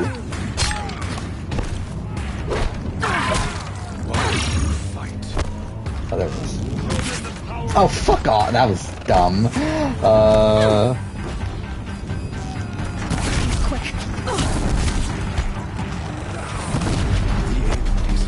What? Did he not get damaged by that? Okay, well, what is going on? The camera's like spazzing out. Okay, well, that's perfect. I liked Michael and Mo. I mean, they don't really, like... Obviously, they have the mistake with the graffiti stuff, but, like, I don't feel like outside of that they were, like... they had, like, that many, like, notable moments, right? But, like... I thought they were fun. I think they would have been a fun team to see make it further. I feel like at this point, like, I've probably gotten what I expect to get from Lulu and Lala. So like, I probably would have rather them gone home there. Okay. Meridian must run red to be cleansed.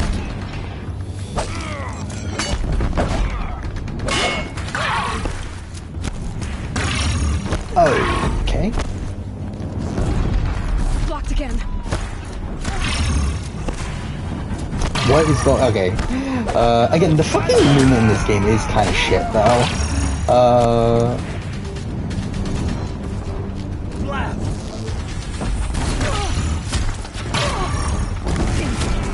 Yeah, it's like the combat is like very chaotic. Bridge can't take much more of this.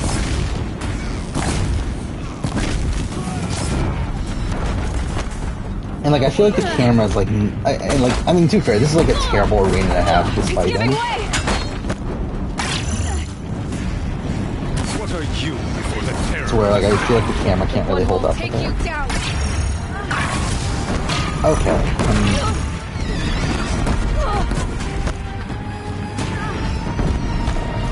Okay, Anthony and Spencer were my winner picks. And again, not a great second leg for them. And I'm feeling a lot more confident in Ryan and Dusty being the winners. And being the better team overall than dangerous and close. Anthony and Spencer. But like, I mean, Anthony and Spencer, like, I feel like they just have like really bad taxi drivers for this round. Okay, can we like not?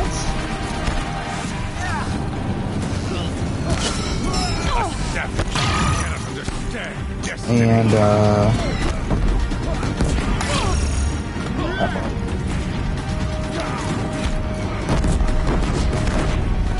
forgot what I was trying to say. What was it?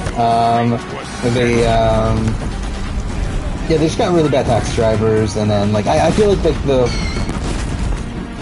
issue of taxi drivers is obviously going to go away after the COVID stuff, where, like, everyone has to drive on their own, so, like, maybe they'll do better there, but, like, I feel like they're definitely prone to making mistakes, and, I don't know, I feel like they could definitely be one of these teams that, like, probably still makes it far, but, like, probably has, like, a really bad leg later on that, they end up getting taken out, like, 4th or 5th or 6th place or something like that. Oh my god, I'm almost dead. Blocked again.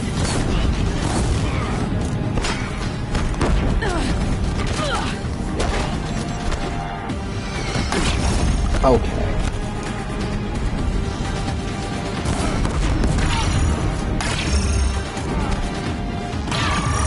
Fuck off, like, can this, like...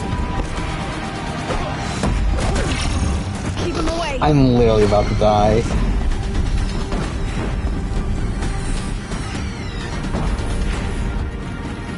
I mean, yeah, I mean, they definitely didn't mention that, like, a billion times with, Ryan. He almost went to prison for something he didn't do. Oh, he did go to prison for something he didn't do. But yeah. Fuck off! Actually, what's even up here? Oh, okay. Actually, I'm an idiot. I'm a fucking idiot. I forgot that was a thing. When we have, potions. Like, I forget that's a thing in this game just because I never fucking use it, because I'm always playing New Game Plus.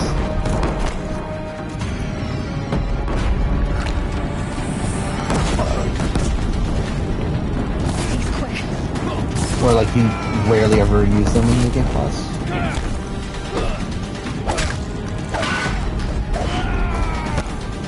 Can he die already? There we go. Yeah, I do find it funny how, like, what was it, in the bio, I think? Like, this was mentioned on RHAP, that, like, with Ryan and Dusty, talking about how, like, Ryan being in prison for as long as he was, like, oh, it was hard for both of them. It's like, I'm pretty sure it was much harder for Ryan than it was for Dusty. But either way. Yeah, I don't have time for this. You're done. Hades is next. Yeah, like, I feel like they were definitely cast because of their story, though. Like, because of, mainly because of his story.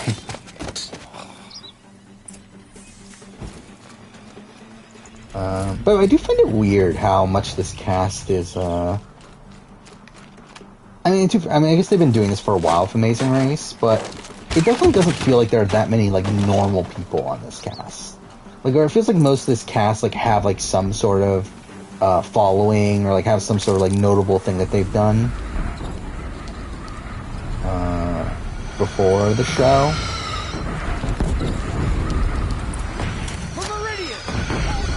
I got stuck on this fight for so fucking long the first time I played this game.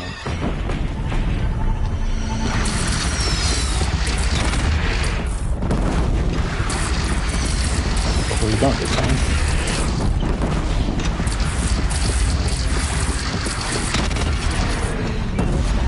Time to go. God damn it, how many hits does this thing take?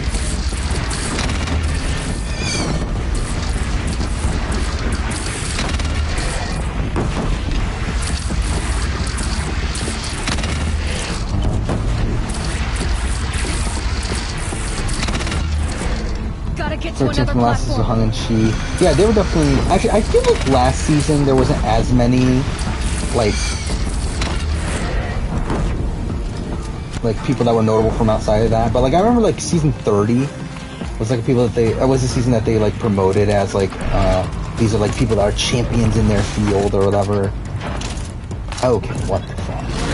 And I feel like this season like feels like a similar thing, just that it's not actually the theme. Well, like, I feel like the only normal people here are what? Like, Aaron and Nat and Natalia, and then, I guess, like, Connie and Sam to a degree, but, like, even they have, like, the story of, like, them adopting this, like, football player or whatever. Yeah, the champions of Goat Yoga, obviously, like, who doesn't know that?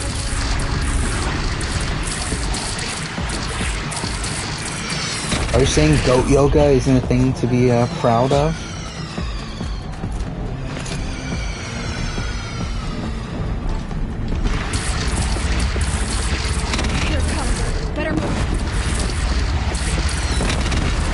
Yeah, but like, you even have like Mike and Mo, like supposedly like had this like video of them singing or whatever. You have like what is his name again? Travis? In Isaiah? Whatever. Like they had like their wedding video that went viral, I guess. Again, I don't fucking know. I don't know, but like that's the thing. You obviously have like oh fuck me. Oh, I didn't realize this thing was here.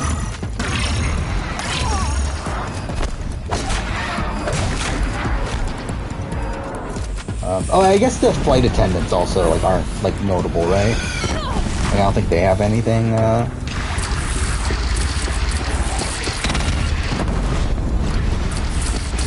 Like beforehand, but. So it feels like what, like out of the 11 teams, I feel like 7 or 8 of them have like something that they're known for outside of Amazing Race.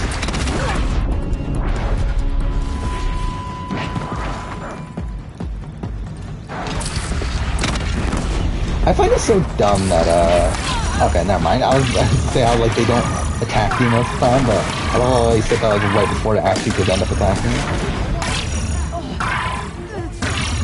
Alright. Get some health if we can. Fuck, it's all ritual. Oh, there we go. There's some health.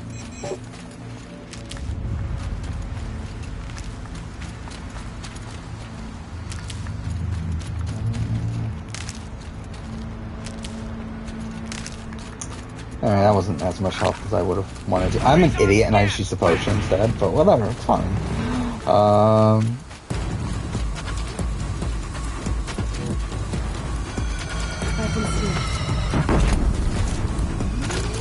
Climb, please? Thank you. Oh, fuck, it's on the other side. Whatever.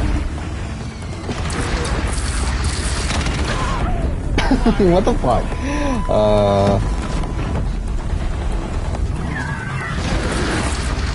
It is funny, though, like, with Amazing Race, how much, like, I just don't remember that much of Amazing Race. When it comes to, like, older seasons. Or, like, not old seasons, but, like, mid-school seasons, I guess, of the show. Well, I feel like if you were to, like, ask me things about, like, Amazing Race 12, I feel like I would have nothing to say about Amazing Race 12 outside, like, Ron and Christina.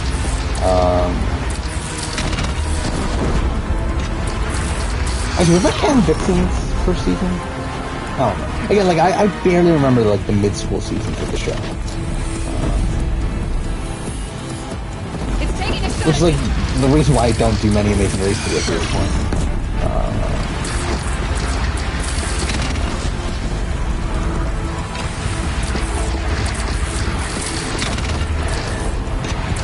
Yeah, Cyberpunk, I want to do a replay of Cyberpunk when the PS5 version comes out. And I'll do that on stream. Just because, like, why not?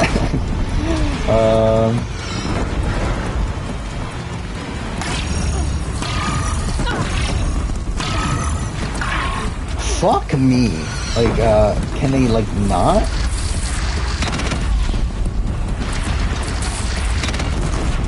Yeah, like, I'm not gonna replay the PS4 version on PS5, though. I feel like that's kind of pointless considering we know PS5, like, an actual PS5 version's coming out in a few months.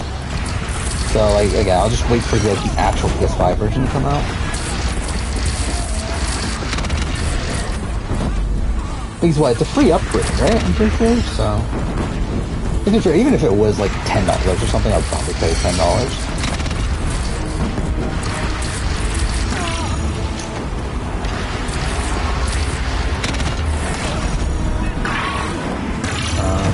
What are my thoughts on Cyberpunk? Like, it's kind of weird. Like, I was probably higher on it at the time I did my spoiler review, like immediately after I finished the game the first time. But it's like, it's kind of just a very, like, meh game to me. Where, like, it's a fine, like, open world. Like, if you take out, like, the fact that it is very glitchy and everything, even without that, like, it's just kind of a fine, like, open world RPG. Like, it doesn't really do anything, like, super notable to me. Like, it has a good story. Like, it is a solid narrative.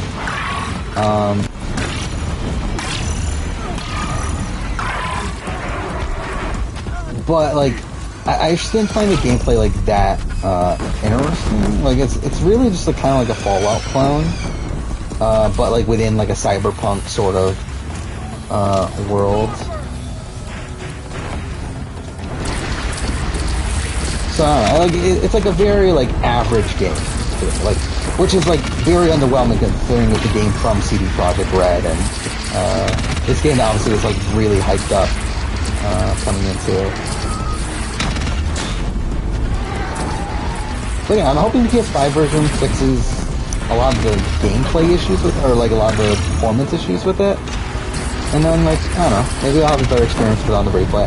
That's the thing with Cyberpunk 2, is that I didn't do much of the side content, which, like, supposedly is pretty good. Like, supposedly that is, like, some of the best stuff in Cyberpunk, is the side content. I'm pushing the wrong button now. I keep on using the potions instead of using my actual health.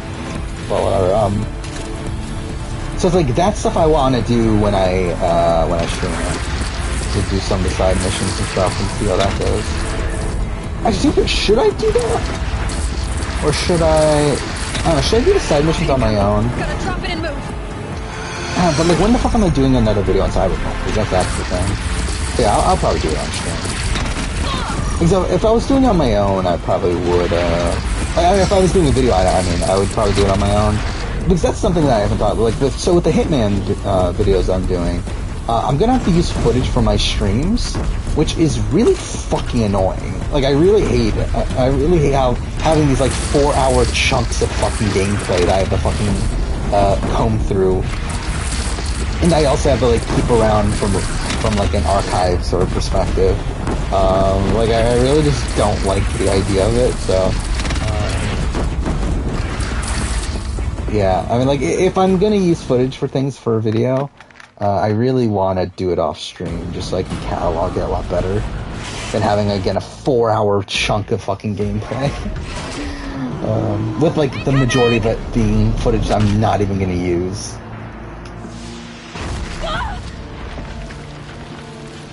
Because the way that I currently do it is I record in 30-minute chunks, and then, like, if I don't use anything within that 30-minute chunk, then I don't keep it around.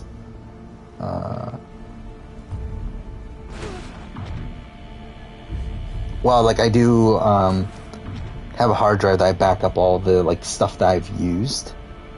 But again, it's like, it's annoying to keep around these, like, massive fucking streams in comparison to like a 30-minute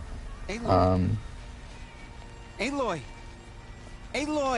chunk of gameplay that's like only like 300, 400 meg or whatever. The others, are they? No. Wounded, but alive, mostly. The machines blasted through, then kept going. They marched on the spire. I've seen the Great Elmo Roko feud.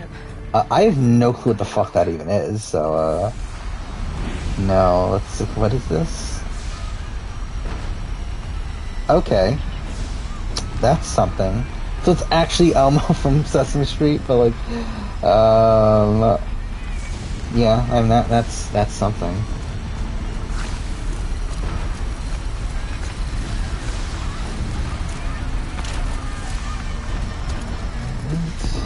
Oh, did I go up? Oh, I forgot. That's the way I leveled up in this game.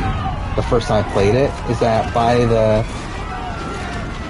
like when I finished the game, I didn't reach max level, so I did just replay the final mission over and over. What the fuck is going on? But whatever. I replayed the final level over and over again because like it gives you so much XP that like through replaying it like 3 times, I eventually got max level.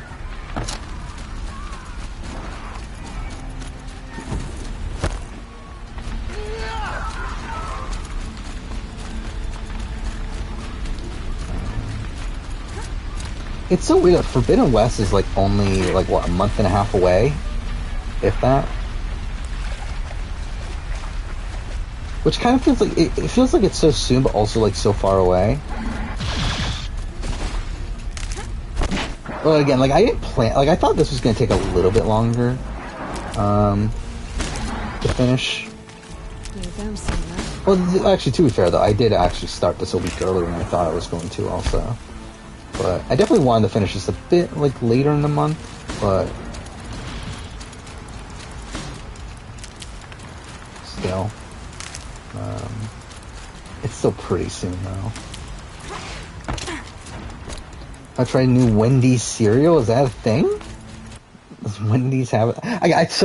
Oh my god, what the fuck happened to her frame rate? But it's so dumb that she changed his outfit because like obviously this is a pre-rendered cutscene. But whatever. Yeah, too bad. In ideal world, I would have played this a bit later, like a bit closer to Zero Dawn. However, I do want to do that Uncharted series replay.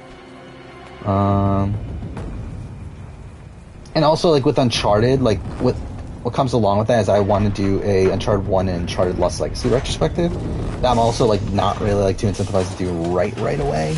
So like I don't want it to be like too soon that I play those. Because like those aren't coming. Like the Lost Legacy, I'm gonna do a Lost Legacy retrospective, which comes out in August, right? August or something. When's the anniversary of that? I think it's August. But then I'm also gonna do a 15-year retrospective for the first game, which won't be coming out until November. So it's like I'm not in a rush to make those videos. I also didn't want to play those right away, even though I mean we're gonna probably play Uncharted 1. What, in less than 2 weeks, a week and a half from now or so.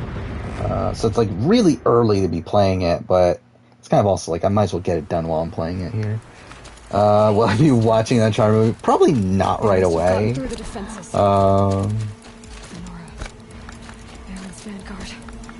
I have to get up there. But I'll probably, like, I don't know. I like when it comes to going to theaters to watch movies at this point, like I don't really care enough to watch most movies in theaters. Like if I didn't watch fucking Spider-Man No Way Home, I'm not fucking going out to theaters to watch fucking Uncharted. But like I also like I'm probably gonna watch it at some point.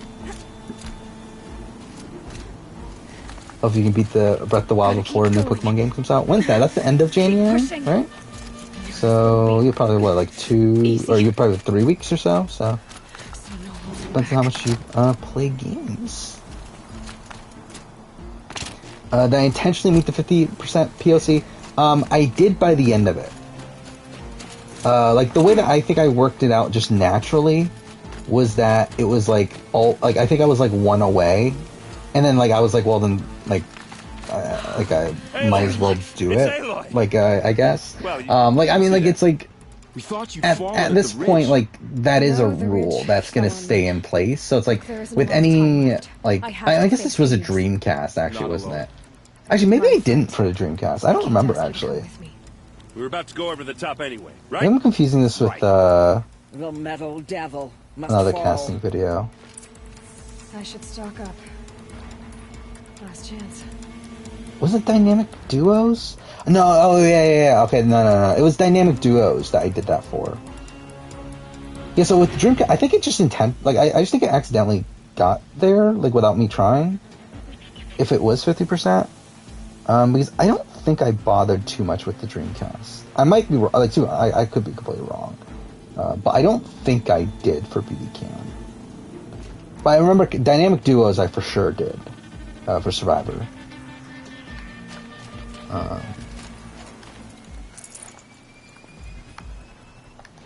Should I craft? Because you can craft potions, right?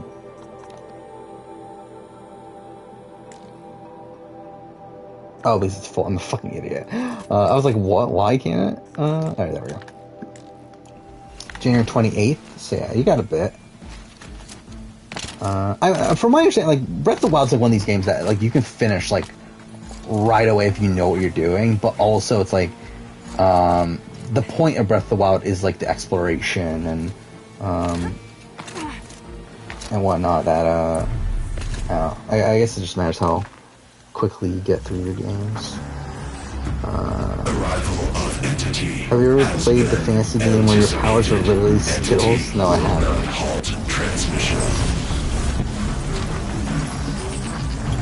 Yeah, I do know. Yeah, if I am buying Legacy of Thieves, and with that comes a free ticket to Uncharted. The thing is, though, is like, I don't know if I care enough, even if I have a free ticket. That's what I'm saying. I really just don't care. Like, it's not about the money or anything. Like, it's more so about, like, me caring enough to go out to a theater to watch it. And along with that, like, the time that takes out of my day to do that.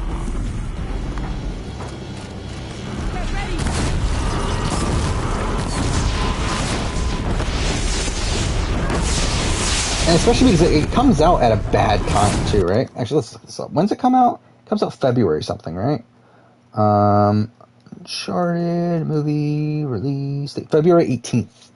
Actually, that's a bit earlier. Okay, maybe not. I guess that should be an okay time, actually. I was thinking it was the end of February, because if that's the case, then you got Celebrity Big Brother, BB Can, 42 stuff. Possibly Amazing Race, but actually, I guess that's probably better. But still, like, I don't care enough. Probably. When's Forbidden West come out? I believe 19th, right? Let's look this up. Oh no, it is 18th. 18th also. Interesting. So I guess that's probably a bad time then. Why the fuck are they doing that? I mean, I guess it really, like, I guess it's like two separate audiences, right? People that are playing Forbidden West and people who are going to the Uncharted movie. But that seems weird that Sony's, like, having, like, two major things come out. From their, like,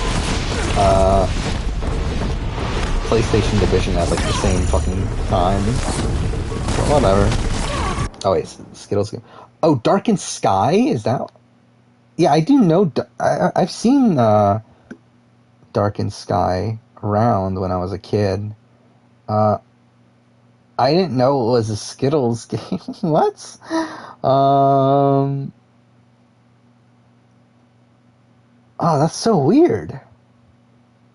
I never knew that this is like a game based around Skittles. What?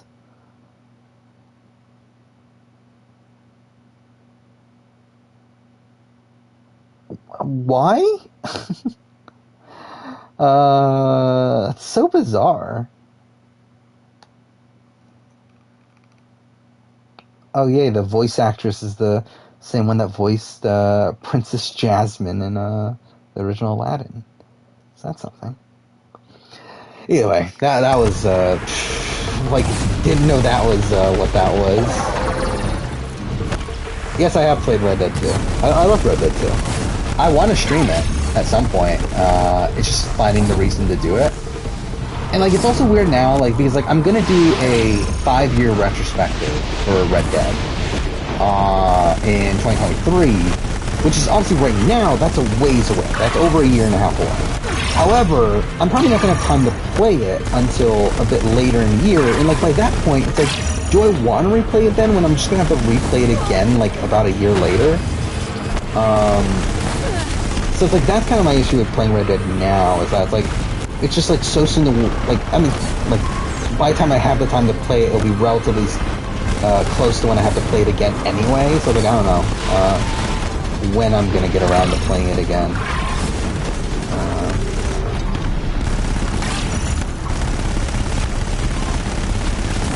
I'll hit a main squeeze. Favorite candy? Probably Twix. I mean, like, in terms of like a candy bar, probably Twix. But not 100% on just in general.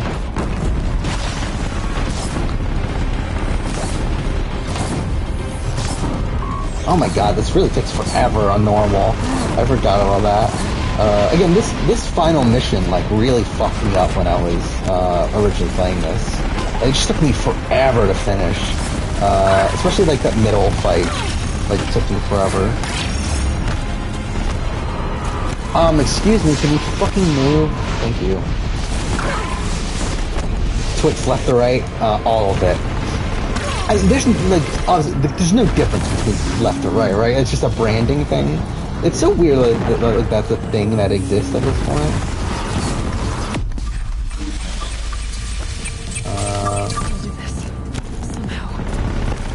Gotta play now. I mean, I would be interested in playing. Like, if they, like, released it on PS4 or whatever, I would play Darkened Sky. Actually, I'm gonna look this up. How much is Darkened Sky? The GameCube version? Because actually, do I own Darkened Sky? Okay, I don't. Okay. Like, that'd be hilarious if, like, it turns out I owned it and I just, like, forgot I did, but no, I don't own it. Actually, wait, didn't it get packaged with Outlaw Golf? Okay, I still don't own that. Alright, never mind. But either way, alright, let's look this. I want to look this up real quick. Okay, can you not?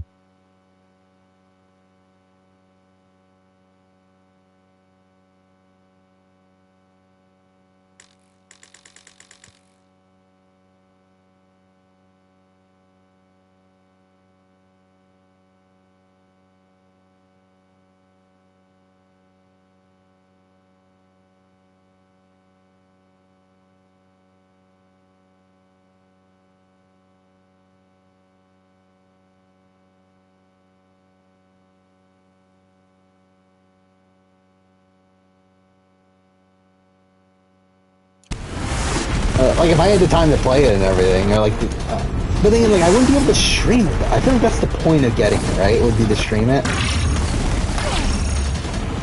Like, so I'd actually need to get a proper capture card and everything. If they remaster for PS4, I would definitely stream it. Like, I think that'd be funny. Red Dead 2 is the best game I ever played, and IGN says it's the second best open world game after Breath of the Wild.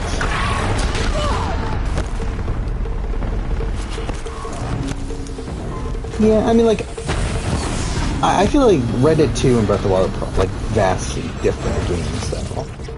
Oh, I forgot there's a time limit on this fight.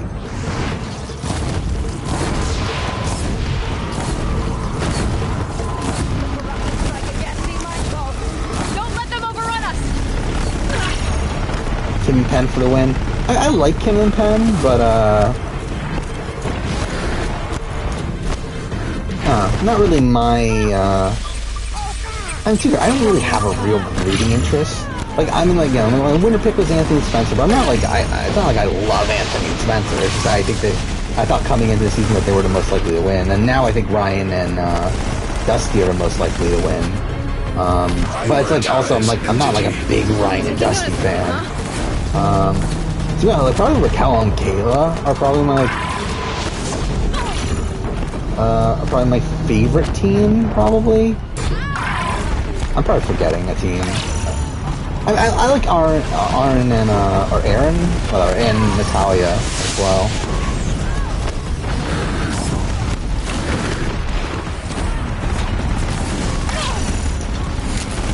Oh fuck off, that's not what here. Fire's main weakness, I think parts of it are, not the entire thing. But I just continuously use... Okay, fuck me. I'm so used to playing this... Okay, I did not mean to use the potion, but whatever.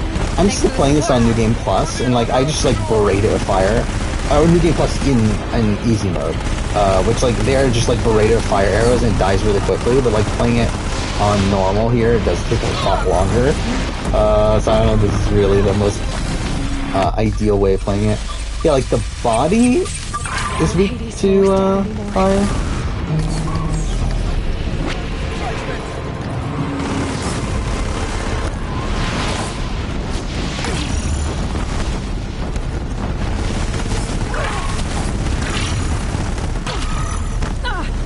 I mean, if I played this game properly, like, that's something I do love from... Oh, fuck, I did it again!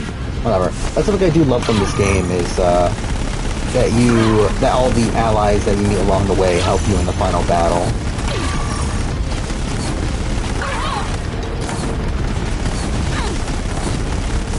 Fuck me, we're not even, like, halfway through. Actually, let's do... Actually, this is so pointless. I don't know why I'm bothering to do that.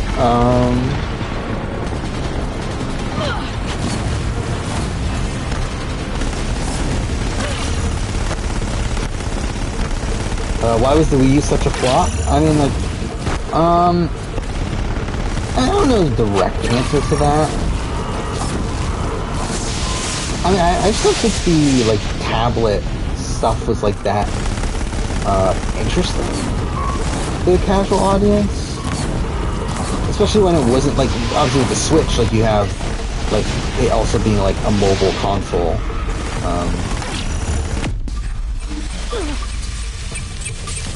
Where with, the Wii U doesn't really have that, with, like, the tablet stuff, and, like, I just feel like, also the Wii was, like, still doing extremely well at that point. So, like, it just felt like kind of a useless upgrade, especially when, like, the actual technology wasn't, like, the actual, like, hardware wasn't that much stronger. So it's like, if you're going for, like, better hardware, then, like, why wouldn't you just go for a 360, PS3, or, like, PS4, Xbox One, or whatever at that point?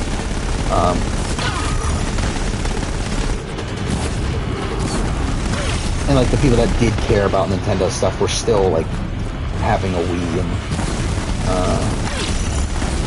I just don't feel like it was, like, that much of an upgrade to where people felt like they needed it.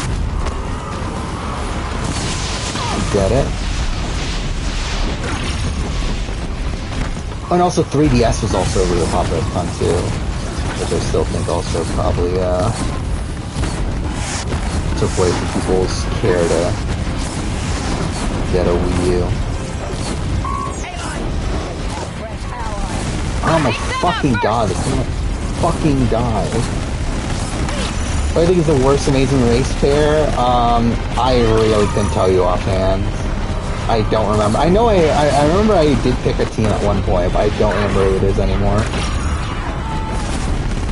It's like a random first boot from one of the seasons that no one gives a shit about. I don't remember which team it is though.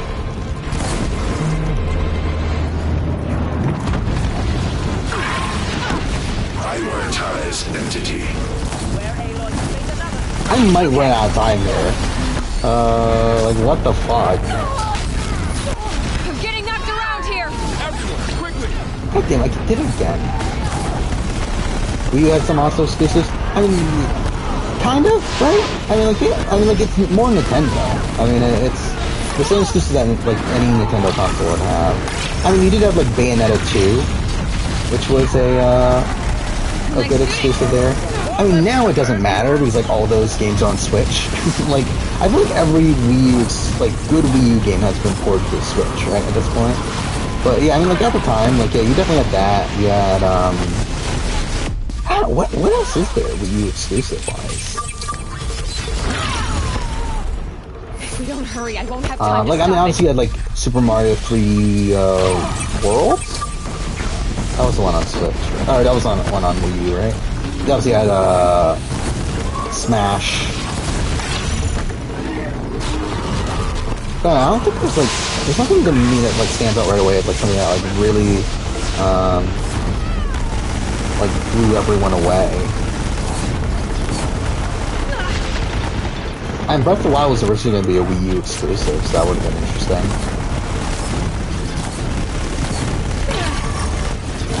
Oh my god, did this thing die?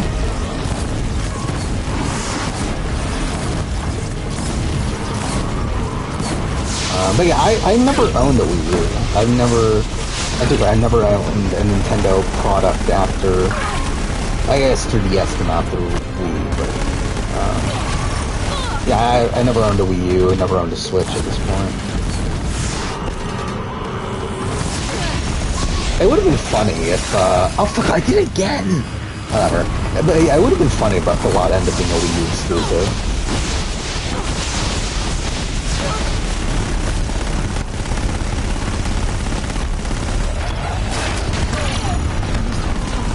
We have to finish this now! Oh my god. I think this is the closest I've ever gotten to this. Outside, like, the first time I ever played this game. Like, I don't think I've ever run out of time on this fight.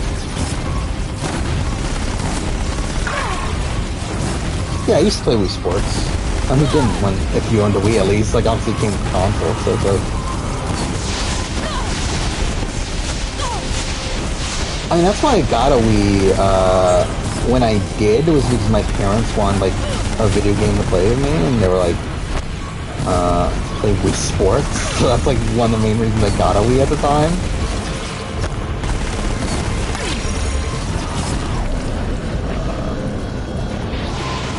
Oh my god, we're, like, barely making this, what the fuck? I did not expect to be this close. Whatever. System threat. Oh, we did it. That's the end of the game. Yeah, I enjoyed GTA 5's campaign. I do think it's a bit bloated. It goes on for way too fucking long, but I think for the most part, I do enjoy it. I do think narratively, it's probably my favorite. Like, I'm too fair. I've never been a big GTA guy. I've actually GTA 5 is the only GTA that I've like finished the story of. Like, even though I've played, like, a decent amount of GTA 3 and Vice City, like, I never finished the stories of those, so, yeah, I do really like, GTA 5's campaign.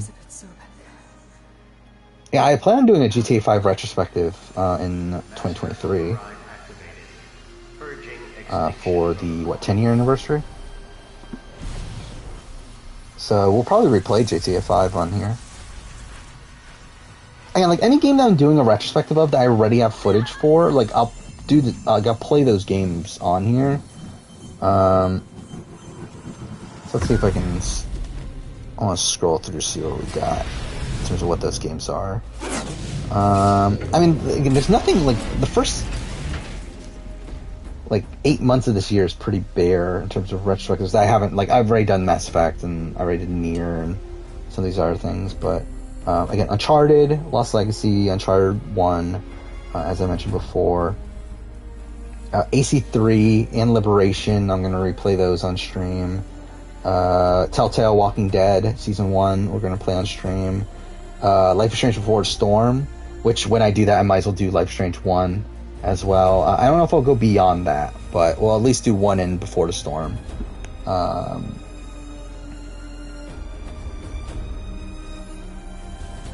Then I guess that's it for this. This year's pretty bare, actually, in terms of retrospectives for games. But again, next year I think there's quite a bit. Basically, I already like jotted down the dates of retrospectives for 2023. So yeah, in terms of video games, you got Tomb Raider, 2013. You got Heavy Rain, Beyond Two Souls, Detroit. I'm gonna do those. The Last of Us. I'm probably gonna do 10-year. Retrospective of GTA 5, Assassin's Creed 4 Black Flag, Red Dead Redemption 2. I guess that's it. Okay, I thought there was more, actually. But anyway, those are things we'll definitely play when I get around to working on those retrospectives, but that will be a bit further down the road. I forgot, I did want to do an Alan Wake video before Alan Wake 2 comes out. I did buy the remaster. I mean, I'll have to play it on my own because I don't have footage for it, but that'll be a fun game to replay.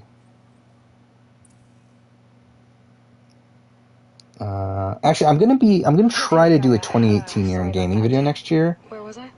Oh fuck! But then that's Red Dead, isn't it? Right. God damn it. Yeah. So, like I was saying. Maybe that's. Do I do Red? Like, how do I do that then? That's gonna be weird. Because I want to replay Red Dead for that, but but that's like so close to when the retrospective. Like that's within a year of when the retrospective will have to be made.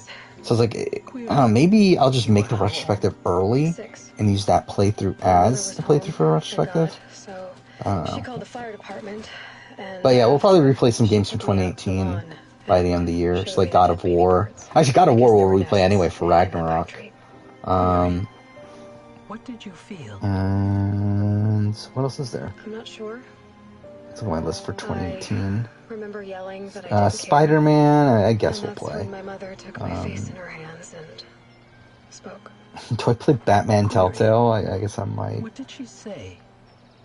Actually, when I do Tomb Raider 2013, I might as well do the trilogy because I also have to replay Shadow of the Tomb Raider. Being smart will count for nothing. Do I replay Assassin's Creed Odyssey? I really don't want to, but I also kind of want to. To serve life, not death. Just because I haven't played it in so long, but I hate the game so much that I don't know if I want to play it. I don't know. Shadow of the Colossus? Should I replay Shadow of the Colossus? Like Hitman 2, I just replayed, so I don't know if I'm going to play it again. And Detroit will be part of this process. Actually, that kind of aligns because the 5-year retrospectives for 2023 are from 2018. So it's kind of weird that if I want to do 2018 video this year, because that'll mean I have to replay these games a bit early. But I don't know. Whatever. I mean, I'll catch it out later. This isn't for a few months anyway, or probably 6 months from now anyway. So whatever. When I do videos in Ni no Kuni 1 2, will I do the anime? Is there an anime? I didn't realize there was a Ni no Kuni anime movie. But yeah, that's something I want to do is play Ni no Kuni 1 and 2 when I do the 2018 video, because Ni no Kuni 2 came out in 2018, right? So yeah, I do plan on playing both of those, and again, if I like them enough, I'll do a video on it. I at least, as of right now, want to do a video on it, but if I play and I don't like it that much, so I'm not going to go out of my way to do a video on it. But I love how I just talked over the entire ending, by the way, but whatever. Yeah, there was a anime film. Yeah, what a masterpiece. We did it. Definitely paid attention to the entire story. It's funny that, Herman Hulst is the, what is he, managing director? That's his title here? Because he's now the, what's his title?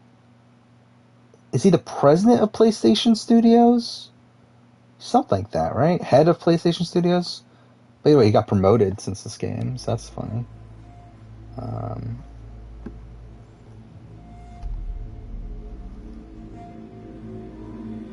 Yeah, there's the main guy in charge.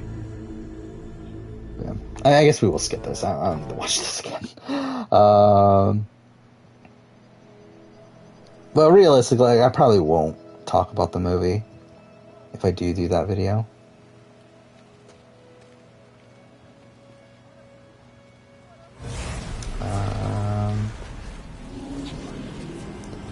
Out of the characters in GTA 5, who's my favorite? Probably Michael. Trevor's a fun character, but I also feel like he gets a bit, too much at points. I feel like Michael is probably my favorite. I mean, Michael and Franklin, they're both around the same spot, though. They're both pretty good. We've still so much to discuss. Which games now, of course, is more ridiculous? I think Skyrim is more ridiculous than GTA 5, but GTA 5 is... Because, GTA 5 only has... Again, quote-unquote only, has, like the PS3 360 version, that was the original. Then it has the Xbox One, PS4 version, and now it's getting ported again. Or technically it's getting remastered or whatever, but yeah, it's getting ported. I love how like the trail, like it looks exactly the fucking same. It doesn't look any different.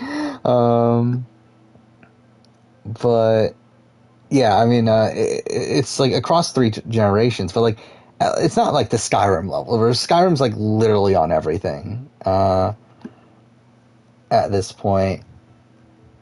Like what, Skyrim? Didn't they make like an Alexa version of Skyrim or something dumb like that, like an audio version?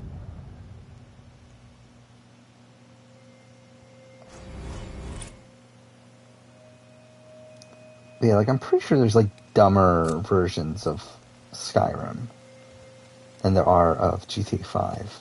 But obviously both are ridiculous. And you got like is there a Switch version of Skyrim? Yeah, there's a Switch version. So yeah, there's definitely more Skyrim ports, but still.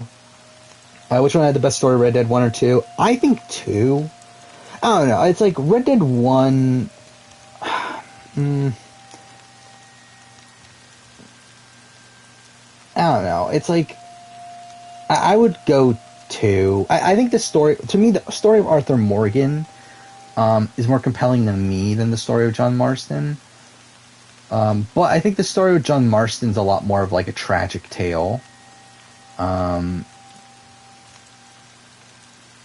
like I think Red Dead 2 is also kind of weird because like it has the epilogue that like obviously connects it to Red Dead 1. I think in terms of like what is more impressive to me, I think Red Dead 2's narrative is more impressive to me, as I think like what they were able to do with a prequel is something that's kind of unprecedented. Where again, like to have a prequel that like so perfectly fits into the story, outside of the fact that John Marston never mentions Arthur Morgan in the first game. Like I think the way they were able to like kind of connect the two games is done like so masterfully in Red Dead 2 that I think from like an overall like grander like perspective, I think Red Dead 2 is more impressive to me. But I think we're taking like the base narrative. Like I would probably still say Red Dead 2. Like Arthur Morgan's story in Red Dead 2, I enjoy more than John's. But again, Red Dead 1's still fantastic though. Do I think Silence will become a villain for Forbidden West? I think so. But I don't know. Like again, we know nothing about Silent's role in Forbidden West, which is making me. That's like one of the most exciting elements of Forbidden West to me, from a narrative perspective, is like trying to figure out like what Silent's role in all this is, and like what he's doing of Hades and all that stuff. Like I suspect that they're gonna make him a villain, and if not a villain, probably like at least lean more into the anti-hero element of him. Where like here he's like more of this like ominous figure, where like yeah, you're working with him, but you don't really know his true intentions or anything until the end. But like I feel like in the next game, like they have to go a bit more like all in on him being this anti-hero, if not just outright villain. But I would guess that he's going to be if not the main antagonist, then at least like an antagonistic figure. Actually, I don't know. I don't feel like he's going to be the main antagonist, because like. Oh, useful. I don't know. It's like you would think that he would be more involved with the marketing stuff if he was the main antagonist. Unless but then they really are just hiding a lot of the story. So maybe that is. I don't know. We'll see. We'll see. I'm excited to see what they do. And that's part of the reason why I'm more excited for Forbidden West than I am with God of War. Where I feel like there's so much more like up in the air for me with Forbidden West than there is with God of War. Like even though I'm obviously very excited for God of War as well, and like once Forbidden West does come out, God of War is for sure my most anticipated game. But I feel like with Forbidden West, like I feel like there's a lot more like untapped potential from Zero Dawn to Forbidden West than there is with God of War to Ragnarok.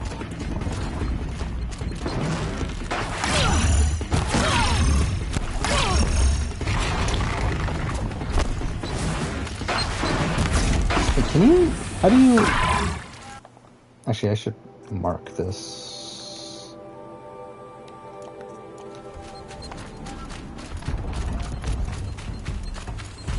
Find a hidden entrance. Where's the hidden entrance? Whatever.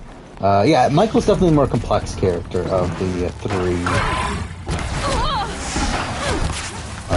GTA 5 protagonists. Where, like, Franklin is, like, kind of your, like, more standard, GTA protagonist. Like, I feel like Michael's, like... I mean, to be fair, I haven't played GTA 4 that much. Like, I played, like, the intro way back. But, like, for all I know, it's, like, Michael's just, like, the protagonist of GTA 4. But,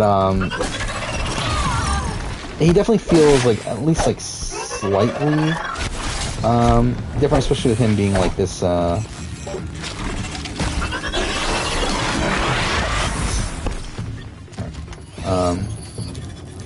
this like older figure, I guess. Do I think Xbox easily has the worst exclusives behind Sony and Nintendo? I mean, for me, yes. Like, I don't think, like, in the grand scheme of things, like, there's for sure people that like the Xbox exclusives more than Nintendo and Sony. Like, there's people out there, but like for me personally, like, yes, for sure. Like, I've never been a big Xbox. I've had a 360 and I like the original Xbox, but I've just never been that attached to Xbox properties outside the ones that they bought afterwards. Like, I've never been a big Halo guy, and I always wanted to be a big Halo guy.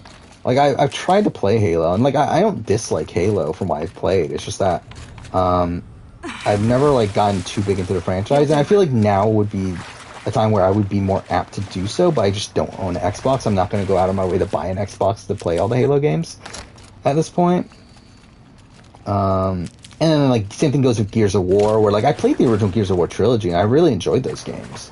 But I've only played them once. I haven't played them since then. I really have no real attachment to them.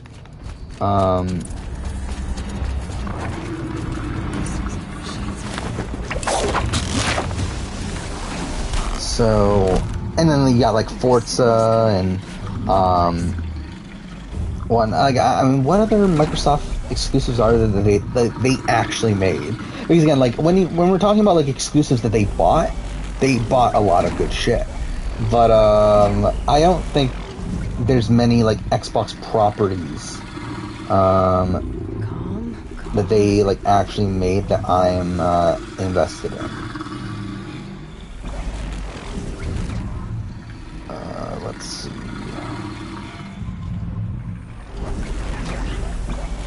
What's Xbox Game Studios, right? That's the title. Let's see. Uh-oh, spotted. What do I want to look at a list of their, like, IPs. I see a list of their games. Okay, I'm not, yeah, let's just pause this.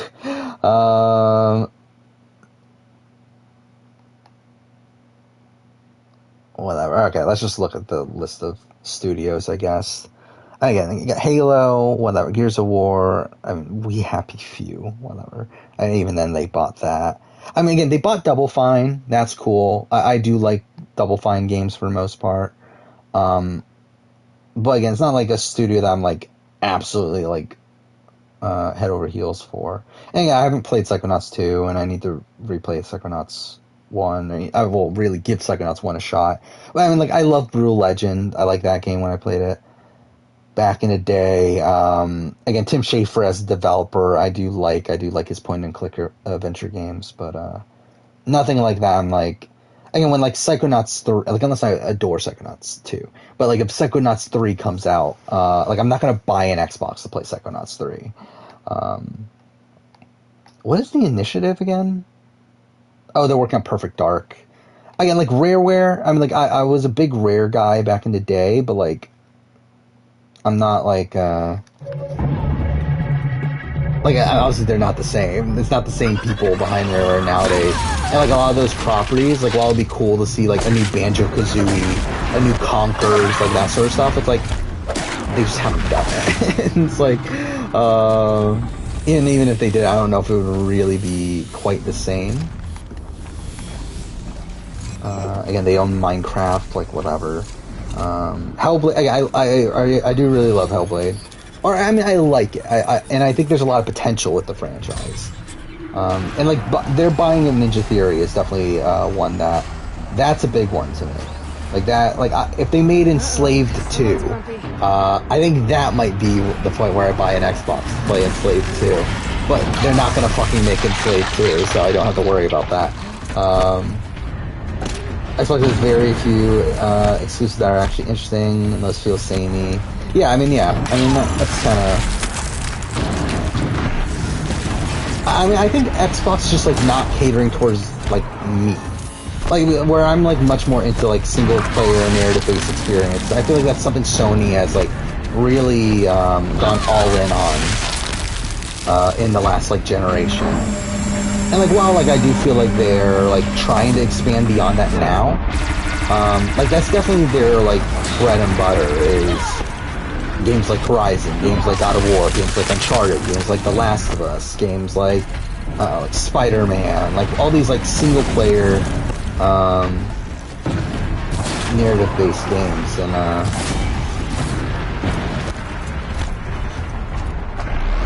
fuck, this is a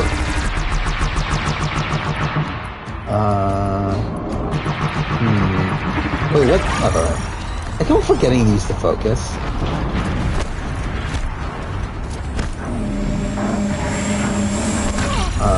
But it does seem like Microsoft's at least trying to get into that market now, but also isn't, though.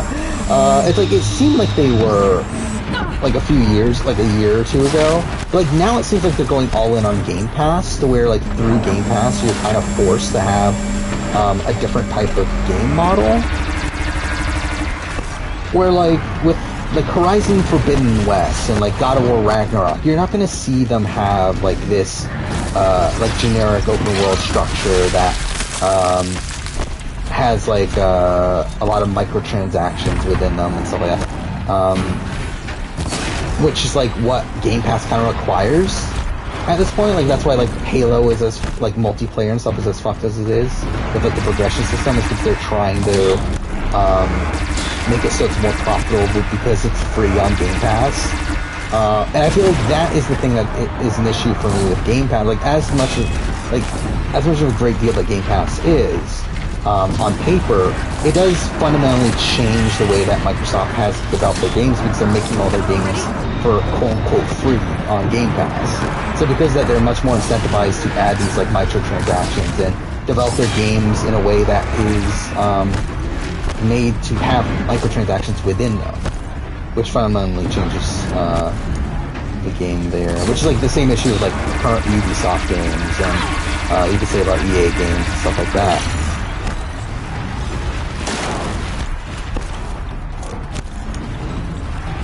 Is that they're like essentially being built with microtransactions in mind. But like Sony doesn't have the bother of that. But at the same time, gets criticism from like people online saying like, oh, they're charging $70 a game and stuff. But it's like also because like the quality of the game is a lot better. But yeah, obviously that is varying on who you are. But again, for me, I don't have an issue paying $70 for Forbidden West. I mean, to be fair, I'm only paying $60 on that. But either way, like if I was paying $70, like I wouldn't have an issue for it. Like I don't have an issue paying $70 for God of War Ragnarok. Like that's perfectly fine to me. But I'm not paying like fucking $70 for like Assassin's Creed Odyssey, or like something to that nature.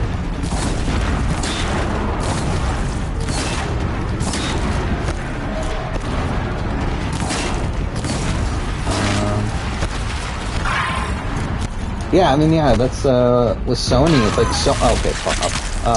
So many of their IPs are things that they've actually started. It's not like Microsoft, where again, like Microsoft pretty much bought everything. Like Sony's actually like developed pretty much every IP that they have outside of Spider-Man, like all these like the Marvel stuff they're doing now.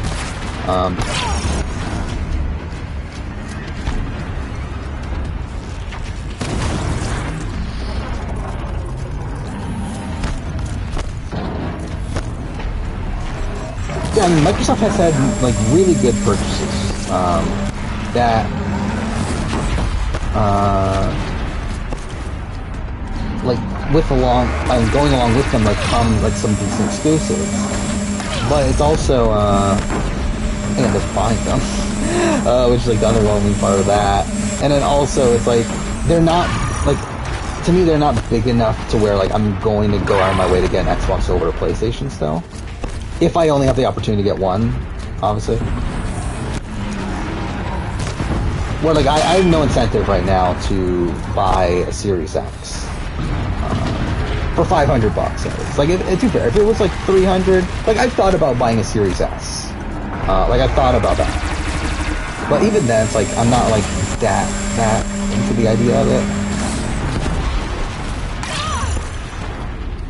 Just because, like, again, like, I don't care about Xbox exclusives enough. If I did, then, like, I wouldn't be opposed to buying a Series S. It's cheaper, and I'm not, like, it's cheaper, it allows you to still get Game Pass, and all the games that come along with that, and,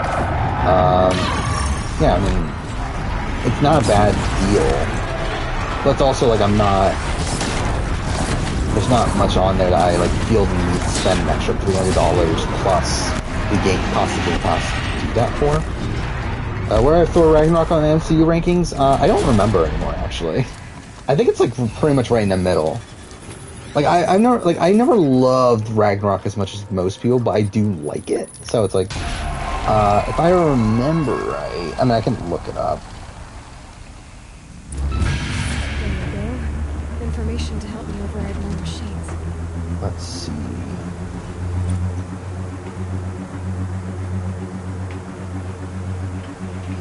Of course, I get out of my own video. That's lovely. But I think it was like 11 or so out of like 20, whatever.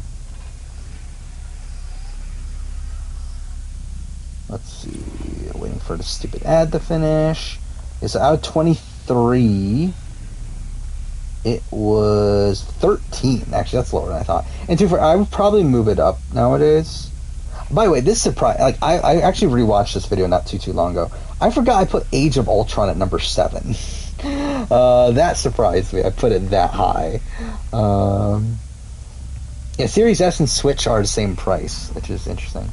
And like I don't think Switch is dropping in price anytime soon. Last light. But again, like Series S is a great deal if you don't care about like 4K and like all that sort of stuff. The thing I do worry about Series S though is that it is obviously significantly less powerful than Series X, and I do wonder how long they're going to support it for. When it comes to like games down the road.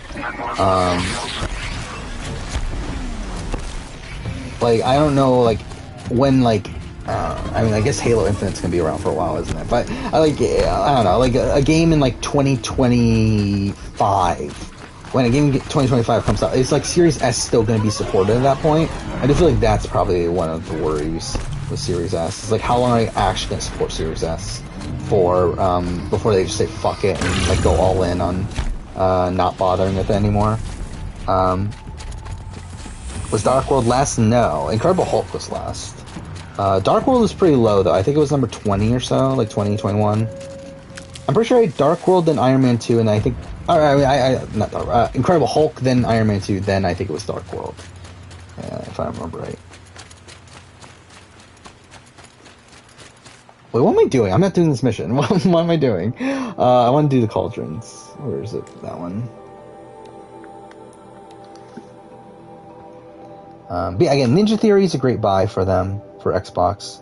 Yeah, I love Enslaved Odyssey to the West. It's a shame we'll never get a sequel, but if they did, I'm buying a Series S.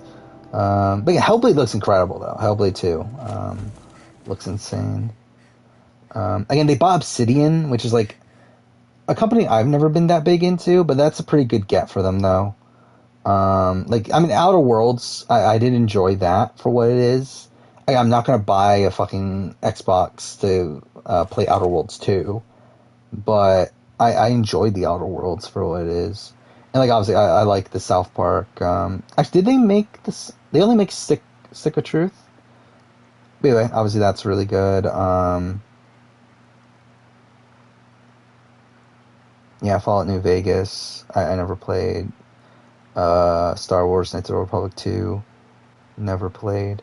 But again, that's the thing I remembered about Obsidian, is that they were always like this company that would make sequels to games, but then like it would just be like kind of a lesser version of the previous game most of the time, or like a not as well received version of the previous game. But still, Obsidian's a good company. Again, Forza, that's something. Rareware again was a good buy for them, but they bought that a while ago and did nothing with it. State of Decay, whatever. Obviously they bought Bethesda, which is massive. But also, like, I don't care that much. Like, I'm not a big Bethesda guy. Again, if Elder Scrolls 6 ended up being Xbox exclusive, like, I really don't care. Like, I'm really, like, not gonna bother. Like, I didn't like Skyrim from what I played of it. I played Oblivion as well, and I never cared for it too much. Like, it's just not my type of game, and I would like to give Skyrim another shot down the road, but it's like, I just don't care about Elder Scrolls 6 that much. Like, it's kind of the similar vein of, like, Halo Infinite, where it's like, I'll be interested in playing it if I had the opportunity, but I'm not gonna go, like, out of my way to play it. And again, like, Doom, recent Doom games, not my thing. Fallout, like, I like Fallout. Like, I liked Fallout 3, Fallout 4, but I'm also, like, not, like, dying, to play, another Fallout game. Also weird that they did buy up, like, it's so weird they own Fallout and the Outer Worlds, where, like, the Outer Worlds is supposed to be this, like, third party, or I guess not third party, but, like, essentially, like, another Fallout, like, the people that made Fallout New Vegas making another Fallout game, but, like, now they're just both owned by Microsoft. And then, yeah, Wolfenstein, I hear, is really good, haven't played it. They bought Tango, so, like, with that comes, like, Evil Within and Ghostwire once it's not exclusive. But again, like, I don't know, it's just like nothing there. It's not for me. Like Dishonored, not my thing. So I don't know. Yeah, everyone loves Doom. Just again, not for me. I tried playing both 2016 and Eternal. Actually, there was a point where I was going to do a Doom series ranking. That was a plan I was going to do before my 2020 year in gaming. Was I was going to play all the Doom games and do Doom series ranking, but then I just didn't like Doom. Like I played the original Doom back in the day, but I played like a little bit of 3 as well, but like I've never like played that much of Doom. But like I owned both Doom 2016 and I bought Eternal for like, I forgot, it was like $15 or $20 on Black Friday last year, or I guess 2 years, whatever. So I was like, fuck it, let's try to play all of them and I'll do a ranking of it, and then I just, like, that was dumb. And I just didn't enjoy the original Doom game, or the rebooted Doom games, so I was like, I don't care. I'm not doing this video. Some kind of liquid flowing through that pipe. I think Microsoft's making a lot of Bethesda stuff exclusive.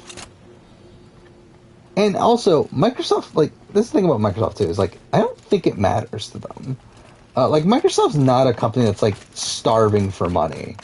Like, I think they're willing to take the risk of making, like, Fallout 5 Xbox exclusive. Because, like, to them, it's not as big of a deal.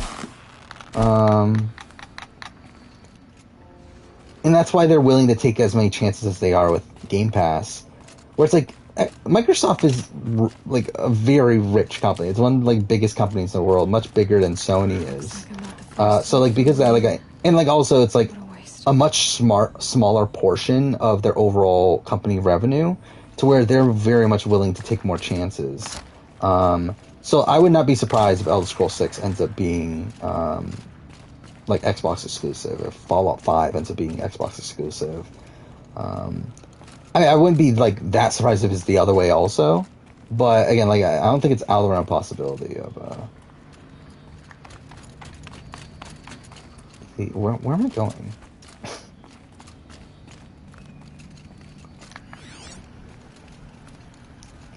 And because obviously they own Minecraft, and Minecraft is available on all consoles. So that's a case where they were willing to release it everywhere. But I think with something like Elder Scrolls, I think that's something that they're probably more incentivized to make it exclusive. Or at least I think Game Pass exclusive is what I should say. Because I think they're going all in on Game Pass. I think if Sony were to cave in and say, hey, we're going to allow you to put Game Pass on PlayStation, which again, never happening. But if they were to do that, then they would surely put it on PlayStation. But I don't think they're going to go, I don't think they're going to do that. But I think Microsoft's in a position now where they're banking more so on Game Pass than they are on Xbox consoles. Where I don't think they necessarily care if a thing is Xbox exclusive as long as it's a Game Pass exclusive.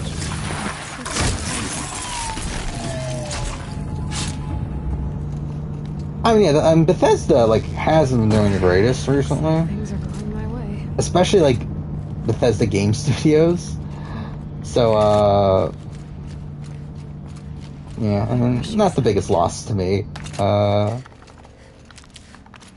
For them to go exclusive.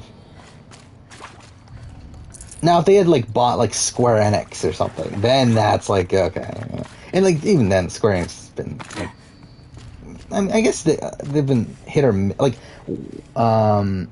Western Square Enix is very hit or miss. Obviously, Eastern's fantastic for the most part, especially when it comes to games on PS4. You have Final Fantasy VII Remake, you got Final Fantasy 15, you got and then Nier games. Find a way through that shell.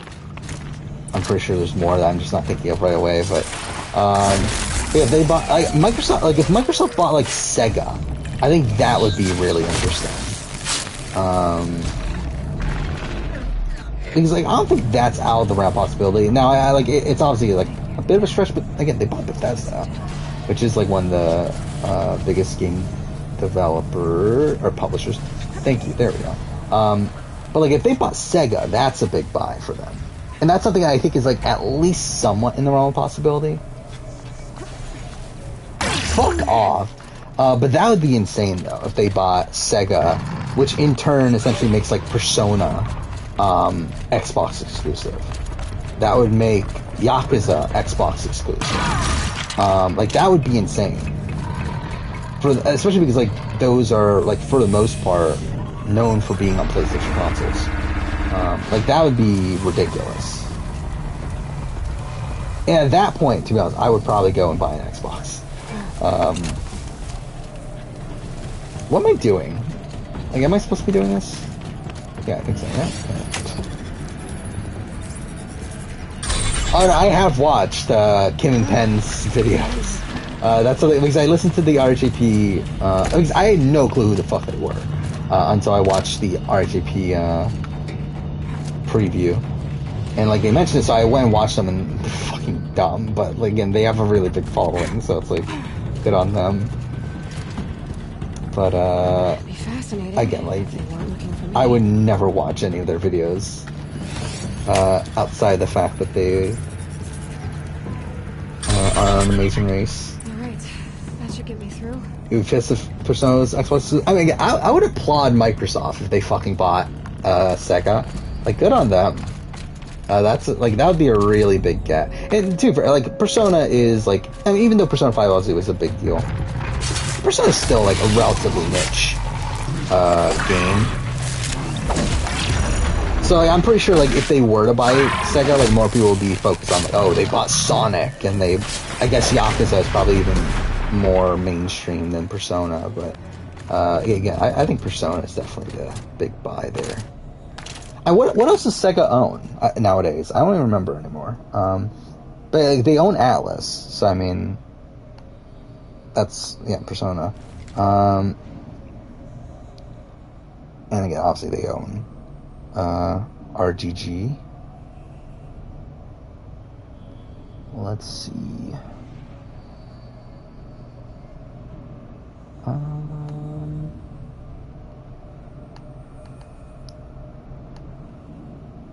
Is there not an easy way to just look up Sega IPs? There we go. Let's just Sega video game franchises. Do they own Bayonetta still? I thought Nintendo bought Bayonetta. Or did Nintendo just buy the rights to... I don't know, whatever. I'm too fair, like, there's a lot of properties that Sega owns that they just don't make games for anymore. Like, looking at this list is pretty fucking ridiculous. Like, there's so many things that, like, they just don't make anymore. Which, to be fair, who the fuck wants, like, a new, a bug game?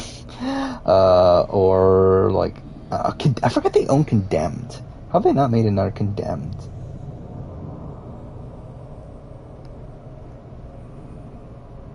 Yeah, like Jet Set Radio, that would be cool if they made another one of those. But I mean, like, Sega's known for having a very good relationship with Microsoft. Like, back when the original Xbox came out, like, Microsoft and Sega made a deal to where all of these games that were originally going to be on the Dreamcast end up being released exclusive on Xbox consoles. So, like, they've always had a good relationship. So that's why, like, I feel like it's somewhat realistic that they do buy Sega, especially now where, like, all these, like, I know what the Yakuza games have just come to Game Pass, right? Or, I mean, not just, but, like, have, like, within the last year or so. So it's like, I mean, they're definitely in talks. So it wouldn't be that surprising to see them be bought. Otogi, I forgot Otogi was a thing. Panzer Dragoon, again, Persona, Mega 10, Sakura Wars, yeah, that'll be something. Shenmue. Actually, how does that work with Shenmue? Because, like, Shenmue 3 was, like, not made by Sega. So it's like, who owns the rights to Shenmue? Like, did they have the license Shenmue? But if they did, you would think Sega would put their name on it. So it's like, did they buy the rights to Shenmue? Like, I don't get where the rights are. For Shenmue. But either way, again, Sonic, obviously, Streets of Rage, Super Monkey Ball. It would be funny if Super Monkey Ball was an Xbox exclusive. Trauma Center, imagine that being an Xbox exclusive. And Yakuza. I mean, probably Persona, Yakuza, Sonic. I feel like those are probably the main franchises nowadays. Valkyria Chronicles. There hasn't been a Valkyria Chronicles in a while, though, right? I think 4 is the last one. Which that was already like 5 years ago or so. Or 4 years. Because I think that is part of my 2018 list. I'm supposed to go there.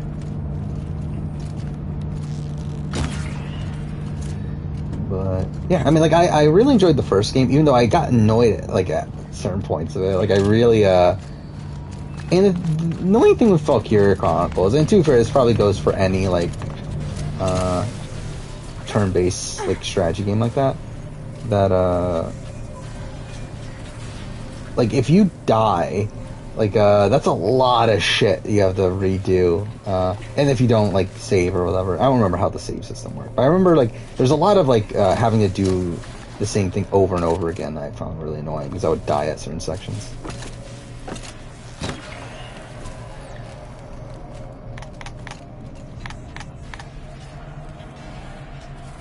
Yeah, I mean, I think that's the thing with Sega, is that, like so many, especially like Persona and Yakuza, they obviously have massive Japanese fan bases. To where, Xbox has just never done well in Japan. And they've certainly tried over time. And it seemed to just never click for some reason. They've released games that you can clearly tell they're trying to cater towards a Japanese audience, and they just never stuck. Like things like Blue Dragon, you had like Lost Odyssey, like at the beginning of the 360's life cycle, and the original Xbox. They again bought the rights to all these like Sega, that were going to be Sega exclusives. You had like Panzer Dragoon Orta, you had again Otogi. You had... I'm trying to look at my Xbox collection right now. What else do you have? They bought the rights to Dead or Alive. Gun Valkyrie, I guess. I don't know. They bought the rights to a lot of, like, properties that, you can definitely tell they were trying to cater towards the Japanese audience, and it didn't work.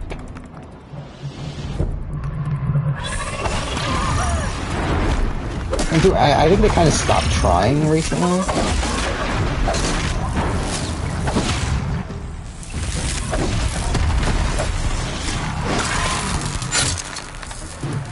So, like, if they were to buy Sega, I don't know what they can do to them. With, like, Yakuza and whatnot. Do I think another handheld PlayStation is a possibility? Not really.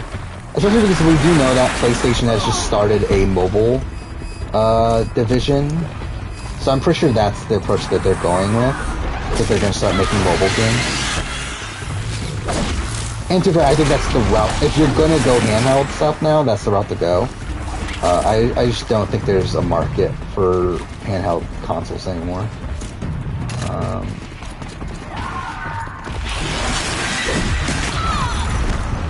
With so much of the market being taken up by mobile games. And again, like, obviously, like, PSP, even though it was, like, somewhat a success, it definitely was they undersold their expectations, I believe.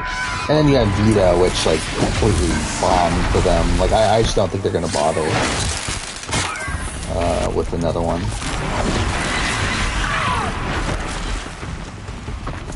Is Japan the largest gaming audience outside US? Probably. I mean, like, it's not the biggest, like,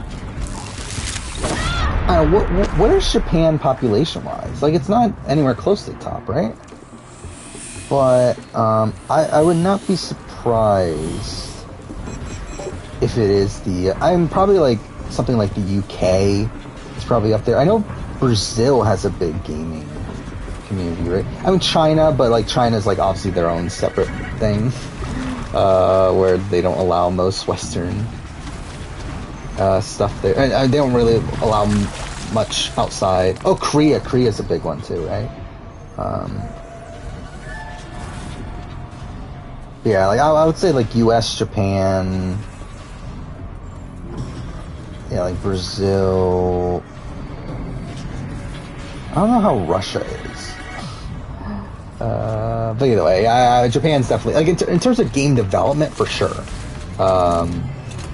Japan is probably, Japan might be number one game development wise. Because, like, even within the US, like, or within, like, Western gaming, like, I don't feel like, I feel like there's a lot of stuff that's, like, developed in Canada and then in the UK, and, like, I feel like it's a lot more spread out, where, like, with Japan, it's, like, it's all, like, in Japan.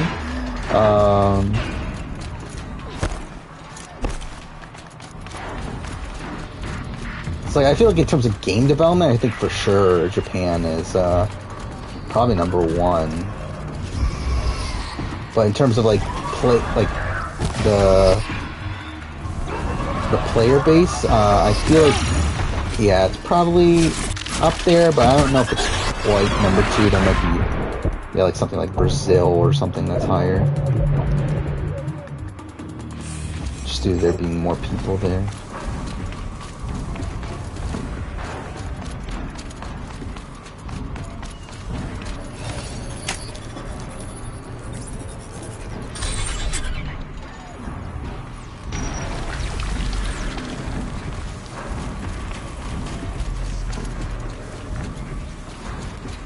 It is funny though how like it took until like very recently for a lot of these like more Japanese sort of games to start going to Xbox consoles, and a lot of them like are only there on Game Pass. Where like you have like Kingdom Hearts, which like was never on Xbox until very recently. You have the Yakuza, and Persona's still not even on Xbox.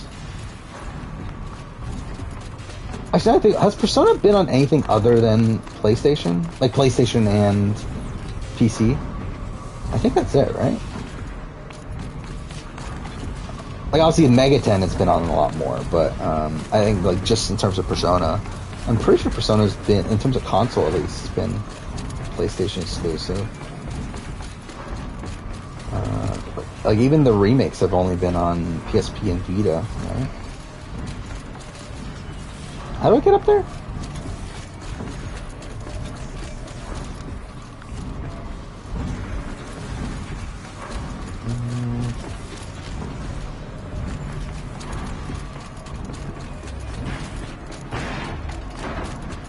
We're almost 3 hours in this stream. I forgot, is this my second or third? This is my third Cauldron, right? Or is it only my second? This might only be my second. Yeah, it is only my second, isn't it? God damn it. Okay. I still want to do all four if I can tonight. Oh, there's only 4, right? Whatever. I have not played Golden Abyss, but a while back I did watch a playthrough of it, but I've never played Golden Abyss for myself. But I've obviously played the mainline games. I think I've played everyone. Actually, how many times have I played Lost Legacy? But like, I think outside of Lost Legacy, I've played every other one at least 5 times, if not probably more than that, to be honest. But Lost Legacy, I think I've only played 4 times.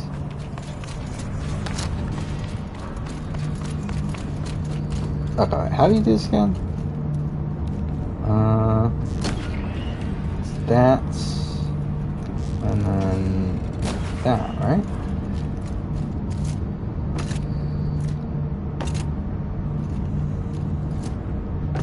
Okay, well, that's lovely. No? There we go. Did I see... Wait, did you see who made the thumbnail for Survivor? Spencer's top 10 play. Like, I didn't know Survivor Spencer had a top 10. Let's look this up for you. Alright.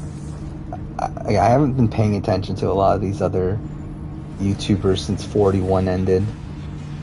What's Survivor Spencer doing nowadays? Is he still doing videos about Shan?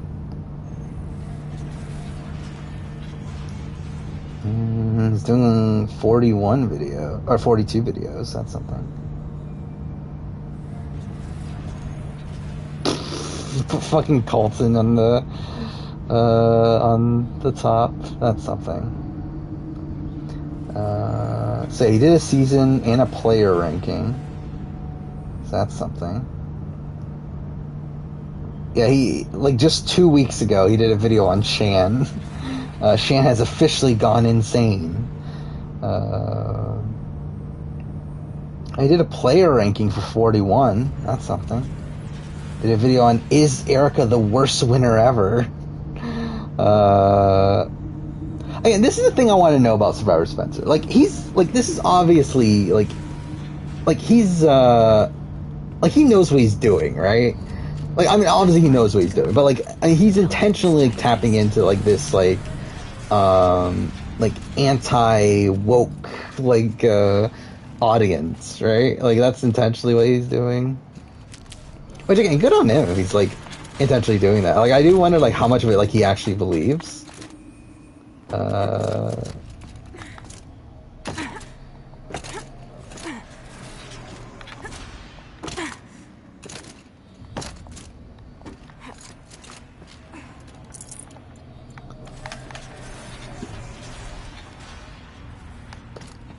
Because it's like, I mean, like, again, like, all of his stuff is, like, so clickbaity with the, Yeah, like Chantel from Survivor 41 just said what? Then Chantel from Survivor 41 has lost her mind. Then I'm pretty sure he has a video somewhere where it's like she called him out, right? And like he made a video on that. Like she made like one like post of like, yeah, he made a 16-minute video on Chantel called me out on Twitter.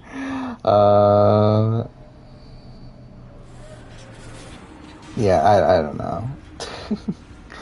I've never watched any of his videos, but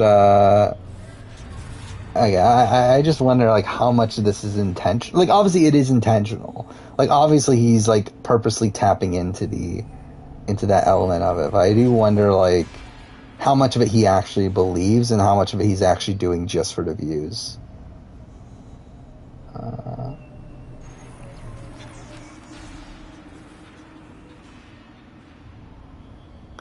It was Survivor Spencer, right? That used my thumbnail. Was it Survivor Spencer? It was one of these channels. Yeah, wait, I think it was that like weirdly like used one of my thumbnails as part of his thumbnail. Which like, I don't give a shit, but still it's like it's just funny that yeah, it was, yeah.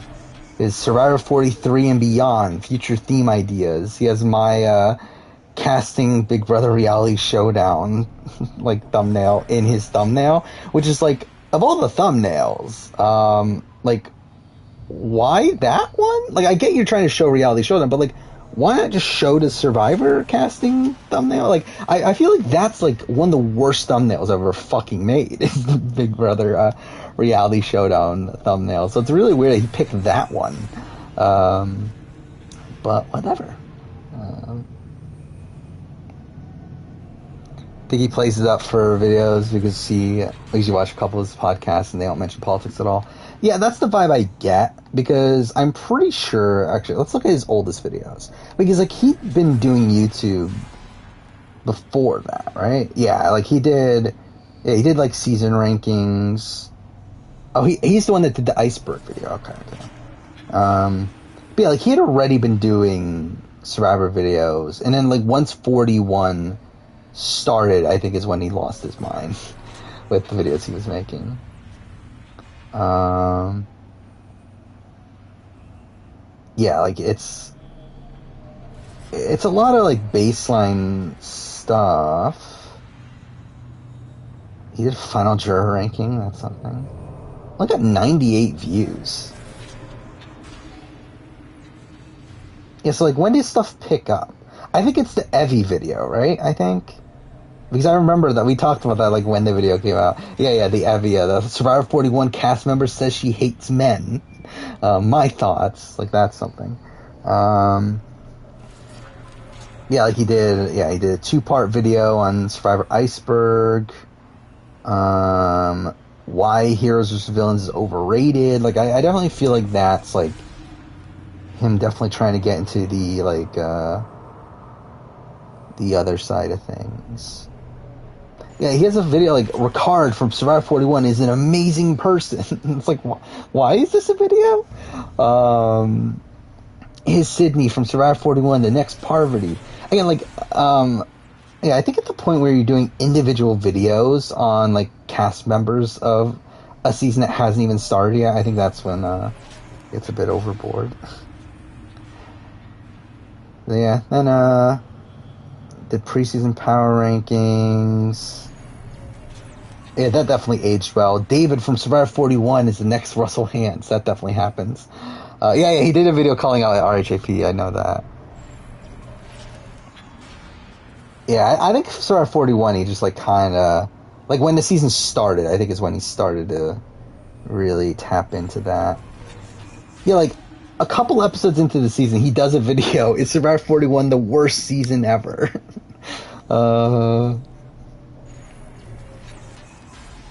I don't know, it's such a weird channel to me. Again, it's this one, and I know there's another like newer Survivor channel that pretty much does like everything I purposely don't do. What was the other one? Is it Russell Muscle? Is that the one I'm thinking of? That's like when starting my channel, I purposely didn't want to do these sort of things. Where like I didn't want to do like weekly videos, like analyzing every fucking episode one by one and doing a power ranking for every episode and like that sort of thing. Yeah, again, like he did Is Survivor 41 actually, does he have like multiple videos called Is Survivor 41 the worst season ever? He does. He made multiple videos with the same fucking title. Yeah. He has multiple videos called Who Will Win, or I guess it's changed up, I guess, but yeah, Who Will Win Survivor 41? Is Survivor 41 the best season ever? Yeah, Chantel from Survivor 41 just said what? Then after that, Chantel from Survivor 41 has lost her mind.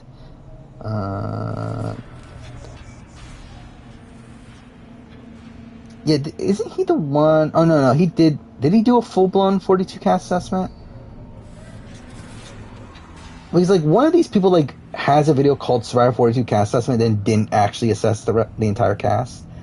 I think it was Russell Muscle. Again, it's just weird, like, how many, random channels just showed up for 41. Yeah, because that was the thing with Russell Muscle, that he did a review of every season of the show, like one day at a time before Survivor 41 started. See, that's something. Yeah, Liana is such a baby. It's one of Survivor Spencer's videos, and the thumbnail is Liana with a pacifier. Yeah, I mean, like, I'm sure he'll have a lot of people to attack for 42. Actually, I'm racing the new era of Survivor Sucks, and I'm pretty sure that's Lydia in the thumbnail, right? So I'm sure he already has a person there.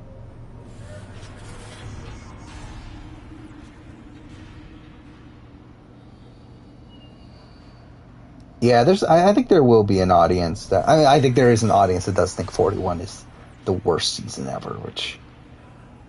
Sure, I guess. Whatever.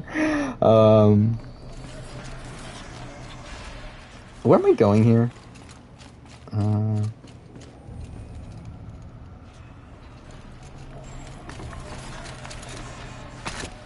I mean, I do think, like, obviously there are a lot of legitimate criticisms for 41, but I find it tough to rationalize it's literally the worst season ever, when you have, like, a Thailand and, can I go here? No, I can't. Okay, well, that's lovely. You just have, like, other seasons that, like, are just worse in a lot of the things that 40... And, like, even when we're going into, like, the twist-heavy nature, I think if you're, like, someone that's so hung up on twists and stuff, then, like, there's still other seasons that have, like, more... I mean, I guess there's, like, other seasons that have, like, more individual egregious twists. Well, like, 41 probably does it a bit more consistently, but I do still find it very tough to find 41 being the worst season of the show. Yeah, I mean, like, most of the 41 criticisms come from production decisions that were made. In terms of the actual game, like, I feel like the presentation wasn't that bad, outside of, like, Erica not getting as much content as people would have liked in the pre-merge. But I do think that added to the overall experience of the season. With, again, like, no one knew Erica was winning until, like, episode, 9 or 10? Yeah, like, Erica wasn't like, I didn't think Erica was winning until, the Effie boot. So it's like, I mean, that's pretty deep. Wait, I'm this far back? Isn't this pretty far back? I don't know, whatever. It's like, I think that added to the season is how unpredictable the editing was, even though it's a shame that Erica didn't get her due as much as people would have liked, but I guess we are further in. Okay, whatever.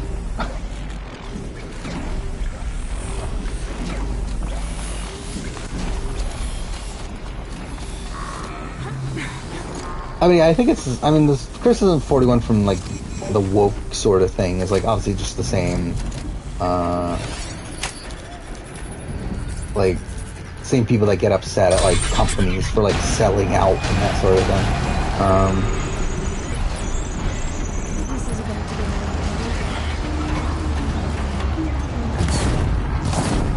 Oh, actually, it was fire. That's actually how it worked out.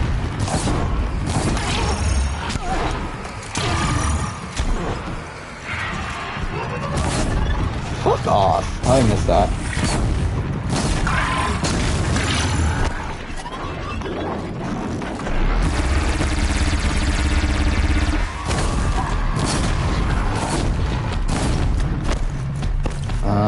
Was Shan the most edited female player ever? No. At least in terms of number of confessionals, no. I believe number of confessionals, it's Kathy, right? From Marquesas is the woman that has the most confessionals over the course of a season. And when it comes to a winner, I know it's Tina. But then again, like, I mean, when it comes to Tina, like, I think, like, comparatively to the rest of her season, she's still, like, relatively low in terms of, like, compared to the total amount of confessionals.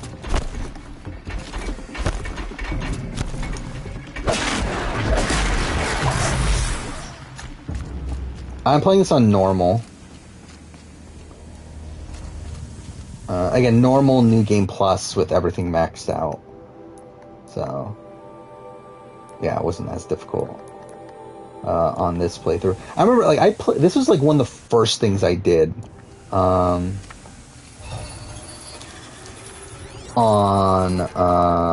my, I think it was my second playthrough of this game, which I played on that. Or, I mean, no, it wasn't my second playthrough. I think it was my first playthrough after my string of initial playthroughs. This is like one of the first things I did, and this took me for this and the other Cauldron. Am I downloading the Garfield DLC? Is the Garfield DLC free? If it is, then why not, I guess. If it's like paid, then I'm not fucking paying to play Garfield. In Nickelodeon. Where are the other two? There's one over here. Yeah, there is. Wait, that's the one I already have.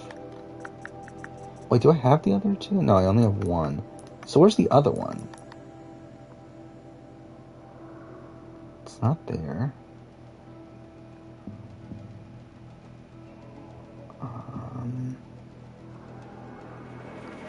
Oh, it's down here. Oh, fuck off. Of course I haven't been there yet.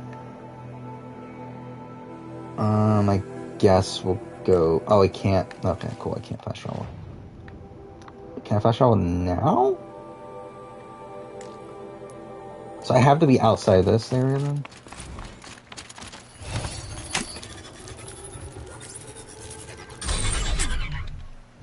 Yeah, that's what I said. Like, with Tina, it's like, comparatively, across the season, she doesn't get as much content, because, like, Australian Outback is a season with a ridiculous amount of confessionals. There we go. But, like, in terms of total number, Tina has the most. But, again, I'm pretty sure Kathy is number one. In terms of US. I think when we go to international, I think Tara... actually, did Haley beat Tara? I don't remember. In terms of confessionals. But again, that's also because there's a longer episode count. But even then, like, I think Tess from Forever New Zealand also got, like, a ridiculous amount of confessionals. Where she has, like, over 100, I think. Let's see, what does Tess have? Oh, Tess has exactly 100. In 14 episodes.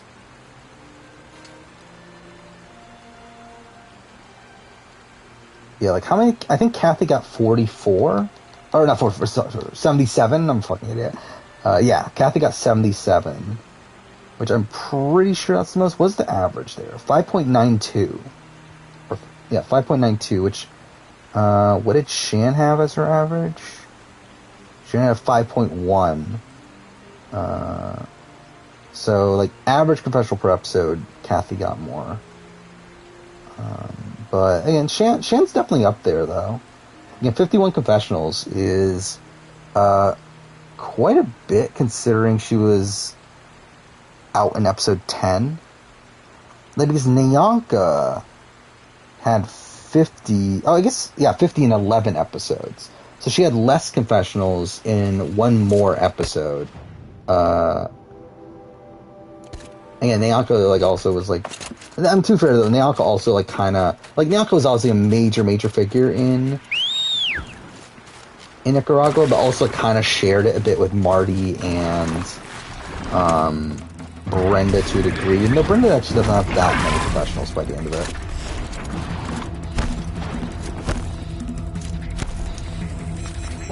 Actually, I'm surprised Jane didn't have as many confessionals.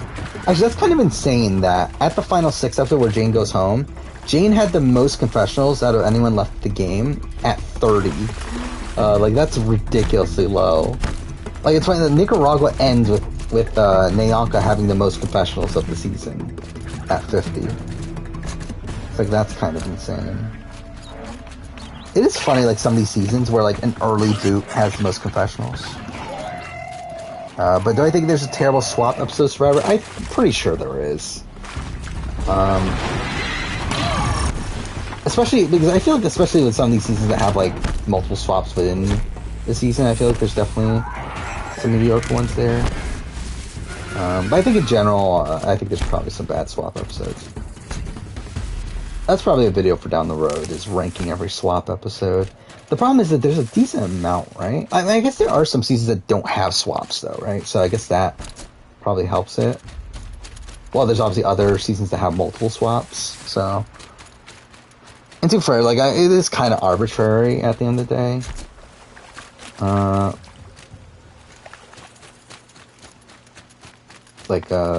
good a swap episode is, but I still think that's probably a thing I'll do down the road. I don't think I could do, like, a swap boot ranking, though. I think that's completely arbitrary. Like, a person, like, rank the people booted in a swap episode. I feel like that's something I couldn't do. Yeah, that's on my list of video ideas, is what if every season didn't have a tribe swap. I think the problem with that is that you're going so far back in the season. So playing it out, like, it's a lot. Whatever. The colors, like, it's like the filter just changed. Whatever. Actually, I'm wrong. Kathy doesn't have the most confessional. It's actually, it looks like it's Kelly Wigglesworth at 85. But again, that's Borneo, so, I mean, you can't really, compare it there. But I forgot Kelly had 85 confessionals at Borneo. It's funny that, like, obviously, like, Rudy is known as, like, the fan favorite, like, the big character of the season, yet out of the, like, final... Like, Rudy has the least amount of confessionals out of the final 7. Like, he only has 51... Again, only 51 confessionals, which, again, that's the number Shan got. But, again, this is back when, the entire season was pretty much told through confessional.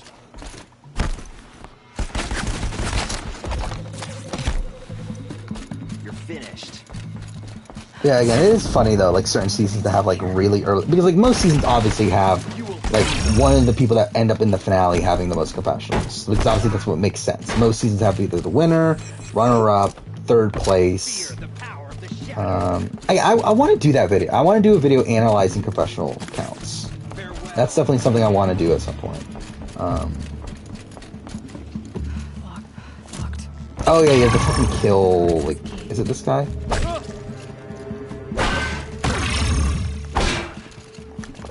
Die. How many hits does it take? There we go.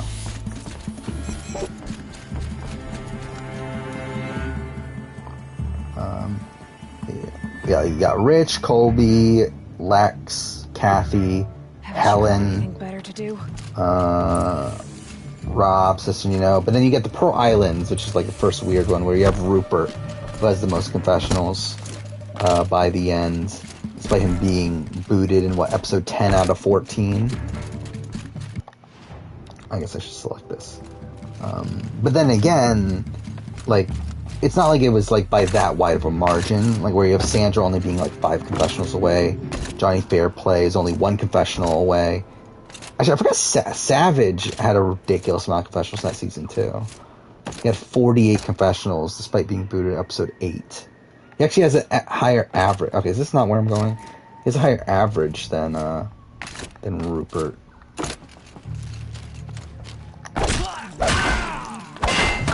Then obviously Boston Rob in All Stars, Chris in Vanuatu, Stephanie in Palau is another kind of weird one, but again, obviously that's a weird circumstance. And even then, again, Tom was like 1 away. Yeah, Stephanie in Guatemala, Serene in Panama. Then Penner in Cook Islands is another weird one. And again, like Ozzy and Yule both very close, but still, like, it's still weird for Penner to be the most. Only 49 confessionals too, which is extremely low, especially at that point in Survivor history. For the most confessionals a person got being 49. Spotted something. And Earl in Fiji, Todd in China, Suri in Micronesia. Then Sugar gets the most in Gabon, but like gets it in the finale, where before that it was Randy.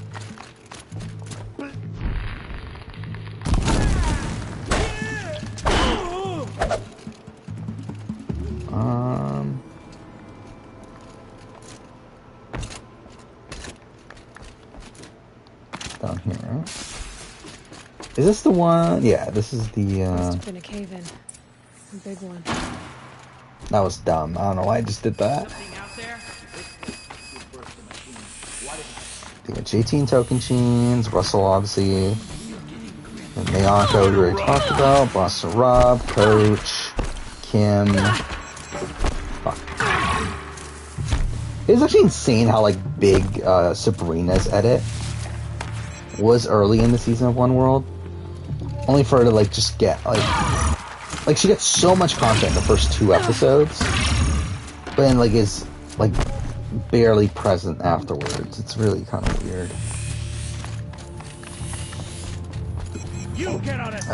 What if I did videos do I have for Big Brother? I mean, a lot of them are like kind of just the modifications of the Survivor one. Let's see, what do I have on the list here? To be honest, like not everything is on this list because like a lot of them are, again, like I have them listed on the Survivor one, and the plans to like kind of transfer more. Actually, do I have any? Maybe I didn't even bother listing any of the. Actually, I didn't even bother listing any of the Big Brother ones. Never mind. But either way, it's pretty much just a lot of carryovers of Survivor, but then just like modify it for Big Brother. So, like the only one I actually have listed here is what if every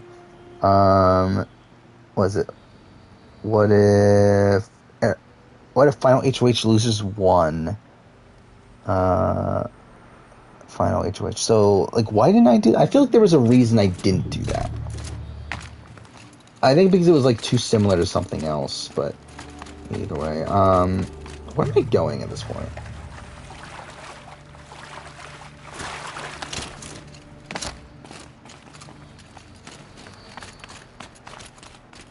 Is this the wrong way? There we go, I think.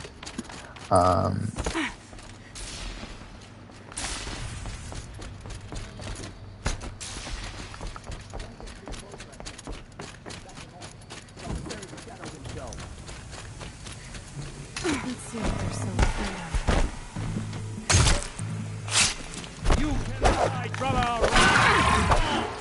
Yeah, I would like to do more Big Brother What Ifs in general. I did record 2 of them in this last batch of videos I did. One of them I already edited, the other I haven't. Both of them are pretty short, though. And dude, that's kind of what's nice about them, is that, like, Big Brother What If videos are shorter, just because there's less seasons to run through.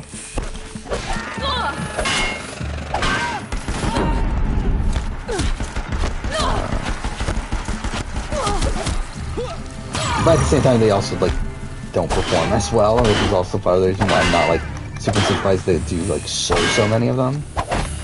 But yeah, I believe one of them should be coming out this month. If nothing,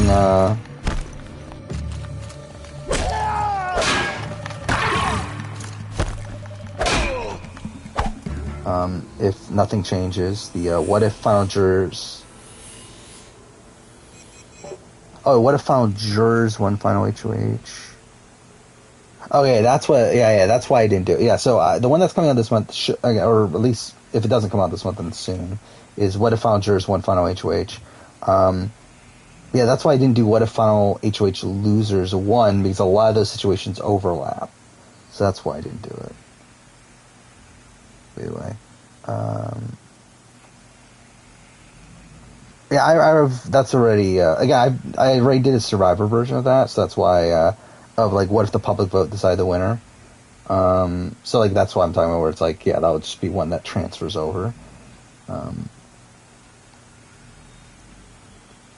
Where, like, with the Big Brother What Ifs, essentially what I did is just, like, look at the Survivor What Ifs I already did, and then just copy over to Big Brother, and that's why I would consider a video idea there.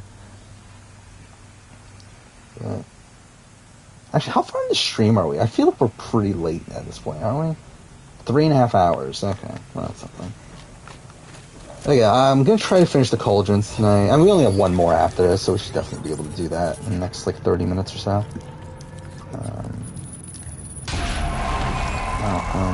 I'm still going through Professional Swords. That's it. More machines I can override. Tyson Tony. John Mish gets the most in San Juan del Sur. But then, like, he's not that much higher than Jeremy, who got booted, like, episodes before he did. She's here!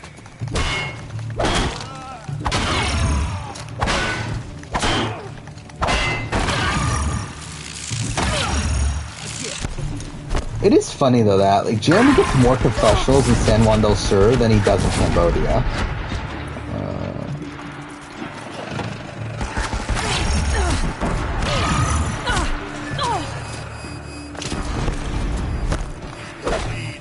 Oh, fuck off. Thank you. Look out! There's a released machine!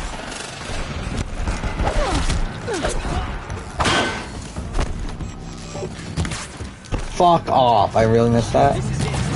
Whatever, it's just dumb.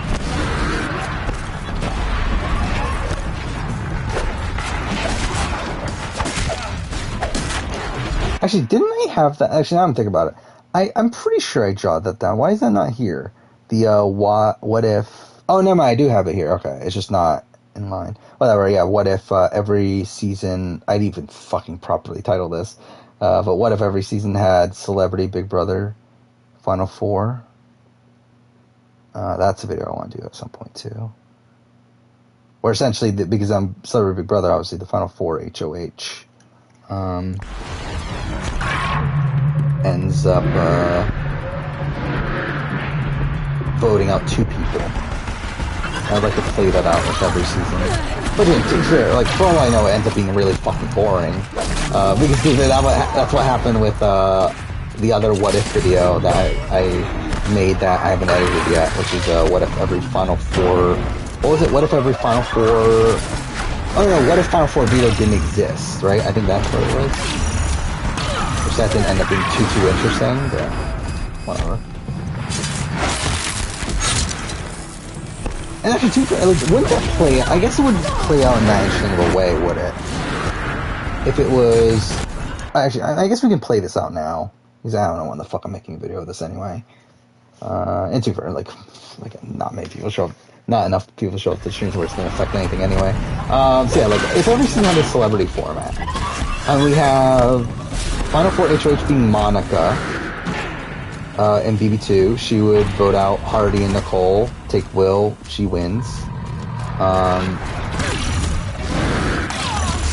I need to find an exit. Wait, how do I leave, though? What the fuck? Can this thing not?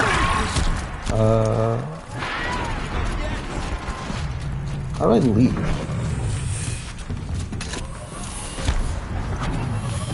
As you know, since I'm here, I might as well just look at the last few confessional charts. I just want to see what like what other like seasons have like weird. I guess there aren't any in the U.S. U.S. has like been pretty standard recently. Again, Shand almost had the most confessionals and did up until the last episode. Again, you got Rob in Australians for 2002, Imogen in Celebrity. Nick almost had the most confessional. Oh no, Phoebe had more confessional. I forgot about that. In Australian Survivor until the very end, and then Flick took over. Yeah, Christy and Phoebe have the same amount of confessionals. That's hilarious.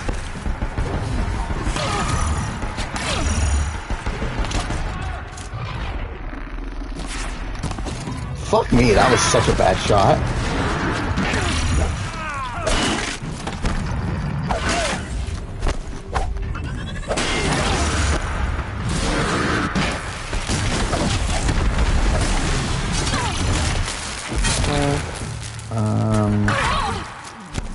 Tara has the most in Australian Survivor 2017. Benji has the most championship contenders. I forgot about that. Which is so weird because like, he had no confessionals for the first 6 episodes. Okay, how do I find an exit? You know what? Was it Harry? Yeah, it was Harry. Championship contenders 2. But then David almost, like, it was only by, like, 2 confessionals over David.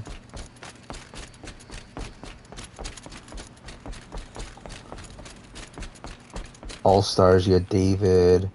Rangers Braun, you had George. New Zealand, you had Avi. New Zealand 2, you had Dave at the last second, but Tess had... Actually, I guess it's not the last second. Oh, wow, that was a big clusterfuck. Dave had the most by the end. But coming into the finale, Adam had the most. And Dave had the most before that episode. But then before that was Matt. And then it was Tess. But then it was also Dave the episode before. Like, it was just like all over the place. But by the end, Dave had the most. SA1 MZ has the most. SA2 Grants has the most. SA3 Ashley Hayden has the most, but not until the very end, where Sade had the most for a lot of it for some reason. I barely remember Sade as a character at this point. What is that? Stalkers. SA4 Allison had the most, which that's weird. Fuck, how do I get out of here? Okay.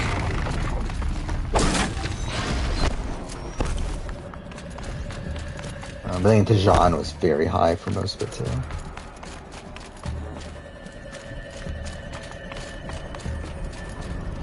Actually, I forgot how much... Yeah, Bonnie gets more content than Heike. I really did not remember that. Or gets more confessionals, I should say.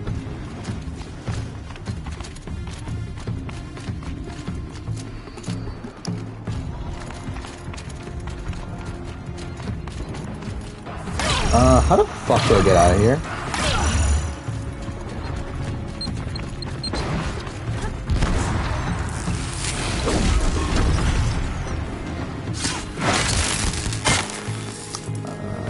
SA5 Cornate technically has the most confessionals, which is just funny. But Graham has the most out of any player. SA6 Werner has the most. SA7 Rob has the most. SA8 Chappies has the most. UK1 Richard has the most. UK2 John has the most. So not too many interesting ones there, but either way. Alright, what am I doing? I guess I should actually focus on getting out of here. How the fuck do I get out of here? I don't remember.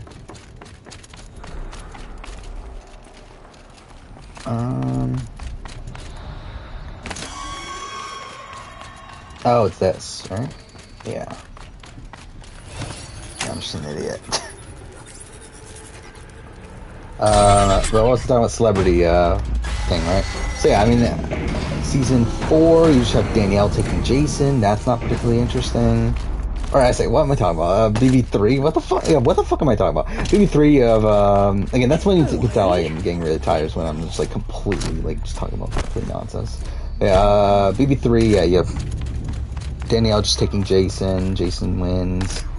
BB4, you have Robert. I don't know who Robert takes. Does Robert take Erica or take Allison? Because I don't think he had an Allison, or a deal with Allison at that point, right? It's like he might take Erica. And like if it's him against Erica, who wins?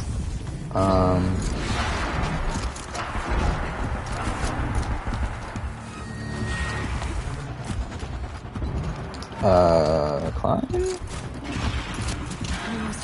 If it's him against Erica, then June and Allison for sure vote Erica. Then Jack votes Erica. Then Robert gets G, Justin.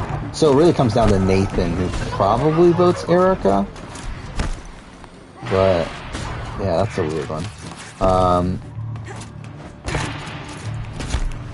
I think when I edit my veto video, I'll probably see how many situations are different from the celebrity one. Determine if I do the celebrity one or not. Where am I going now?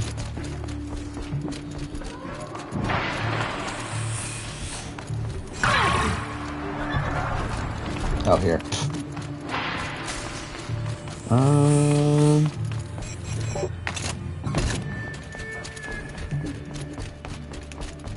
Captain!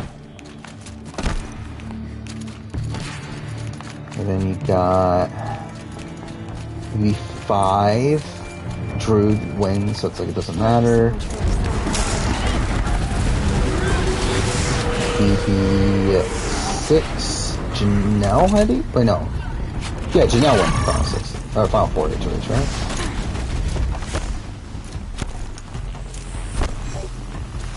Which, she would take a bet and lose. Actually, I don't know. Would she take a bet or would she take April? I think that's kind of a question mark at that point. I think she... I don't know, actually. Like, she obviously made deals with Yvette, but that was at the point where she knew Yvette was making it the 3. So maybe she would take April. Where's the last cauldron? It's around here, right? There we go.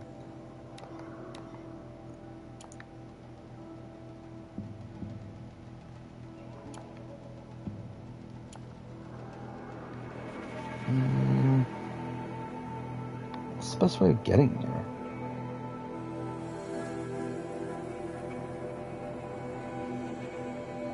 I guess here? Whatever. Yeah, BB7. You have Bookie winning HOH, so he just takes Will and Will wins. You have BB8. You have Zach. I think Zach takes Dick. I don't think he takes Jamaica.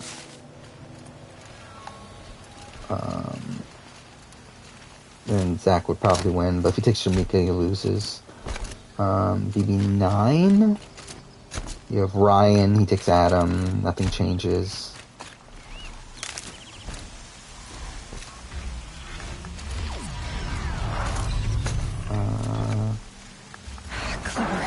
It's like it is mostly the same scenarios, right? Like, I mean, I think the only time it can be different is if the final 4, final 3 HOHs are different, which, like, most of the time they end up being the same. It's like that's kind of the issue with the video idea as a whole. But I don't know. Yeah, I'll probably I'll probably just see if I talked about the scenarios already. BB10, Dan. Again, nothing changed. Just takes Memphis. BB11. You have Natalie. Who does Natalie take Kevin? I think that's probably a more interesting one.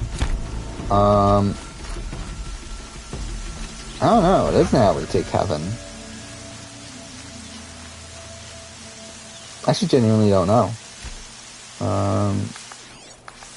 Because, like, I feel like Natalie... I could see Natalie thinking that she has a better chance of being Jordan. Which, to be fair, is accurate. But, like, she's not taking Michelle to the end. So I guess that could be a somewhat interesting scenario, but not really. Because it's essentially her being Kingmaker.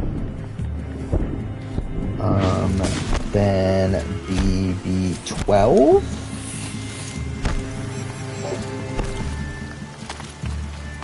You have, Hayden, nothing changes. BB13, Rachel, nothing changes. Oh, no, Rachel's not Rachel, it's Adam. So I guess that could change things. Adam might take Jordan. I don't think he takes Rachel for sure. He could take Portia if he wants to go all in on the a newbie should win, or he could potentially take Jordan. But I don't think he's ever taking Rachel. B14, you have Danielle. She takes Dan, and then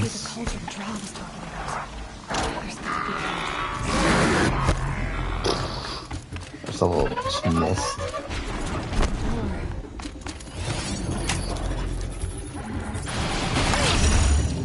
Okay.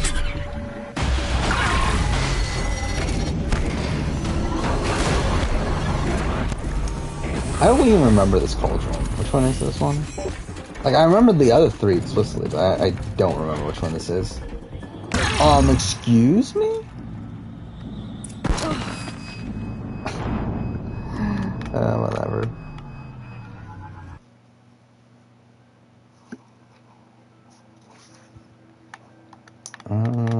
Who else is there?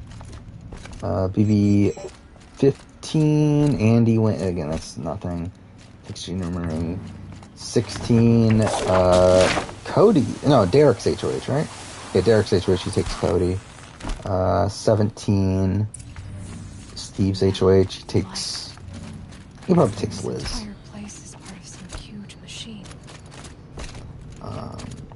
Oh, fuck off with that. Whatever. 18, you have Paul. He takes, it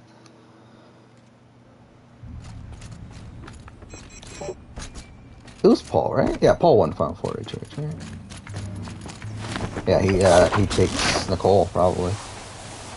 I don't know. I mean, at that point, he might have taken James.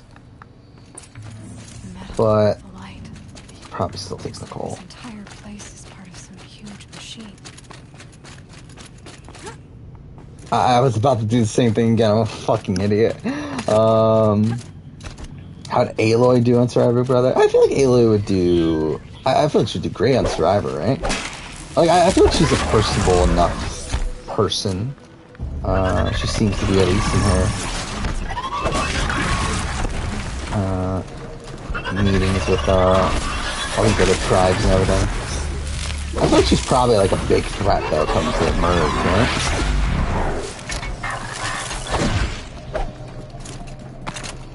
I feel like she could be like a Desi. I guess she's probably a more of a leader figure than like a Desi, but like one of these like stronger women that come to merge, probably win a few immunity challenges and then gets taken out. Not too long after that.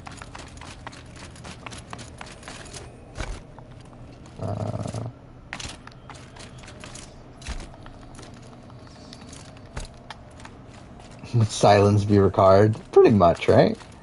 Like that'd be. Imagine Silence playing. Actually, did I? No, I didn't do the PlayStation one. That wasn't a Brant's deal. I forgot. I did do like way back on my own. I did a PlayStation.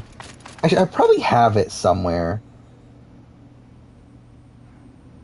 Like a PlayStation character, Brant Steele, that like I copied down the results from. I have it. I should have it somewhere.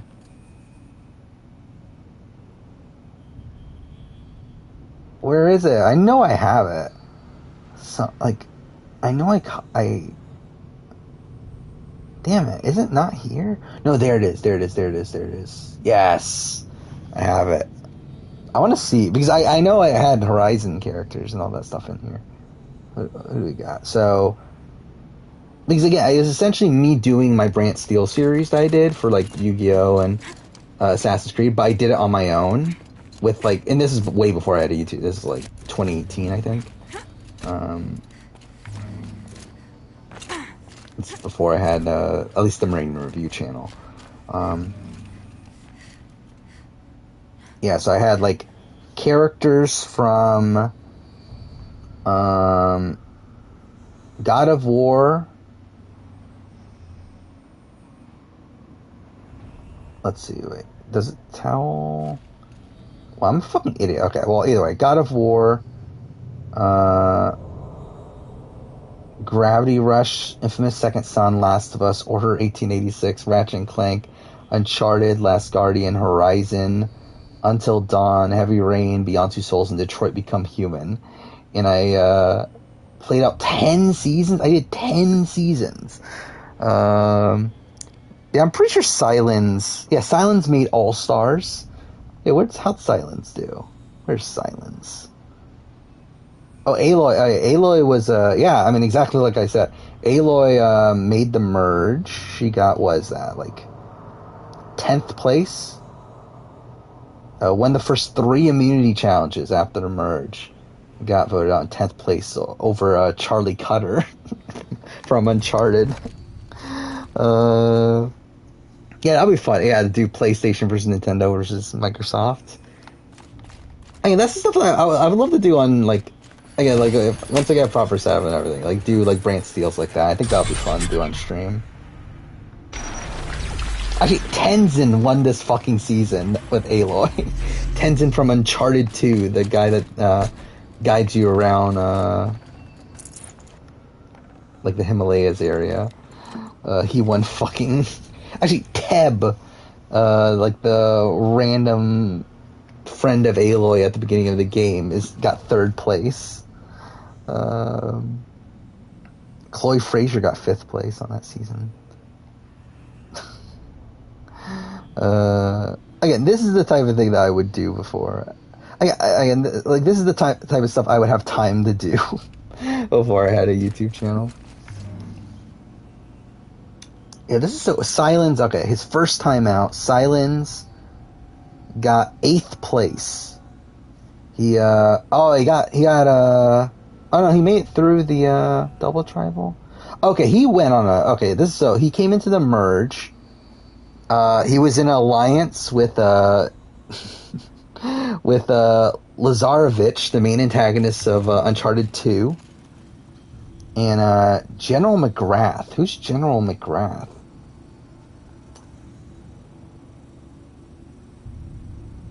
Who the fuck's General McGrath? Oh, Beyond Two Souls? Okay, I have no memory of... Okay, well, either way. So he was, like, in a bit of a villains alliance, I guess, with those two. He gets... he loses his alliance. Then he wins 3 immunities in a row. But then eventually gets voted out unanimously. So that's Silence's first run. And then on All-Stars... He got, 10th place? Oh, it was a vote between him and Joel. Oh, yes, Joel was a 0-vote finalist on All-Stars. Fuck me. Who won? Amanda from Detroit Become Human won All-Stars. Obviously, everyone's favorite PlayStation character.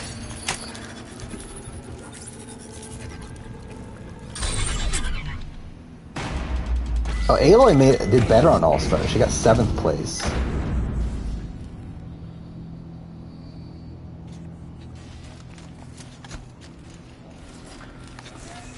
It looks like there's flying a sheep. Oh fuck! I did the same thing again. Yeah, I can't believe I forgot General McGrath, everyone's favorite character. And Nathan Drake was the 4th boot on All-Stars. What a travesty that is. Oh, he got voted on the Malcolm spot. This was Game Changers. He got screwed over. Yeah, he, Rafe Adler, looks like Rafe Adler, flipped on Nathan Drake. Who voted out Nathan Drake? So it was the opposite tribe, which had Amanda, Joel, Silence, Carter Blake from Heavy Rain, and Balder from God of War. And they flipped over David from The Last of Us and Rafe Adler, and they voted out Nathan Drake. Oh, wait, so Nolan North voted out himself. Oh, fuck, I'm at the beginning of the fucking level. Well, that's some bullshit. But, yeah, so Nathan Drake voted out himself.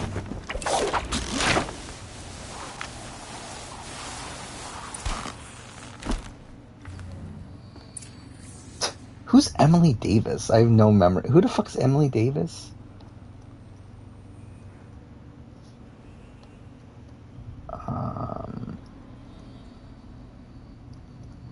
I have no memory of who Emily Davis is. Oh, Until Dawn? Which one's Emily? Oh, okay. It's yeah, okay. She made All Stars. Again, what the fuck was I doing in my life like 3 years or 4 years ago or whatever? This is part of some huge machine.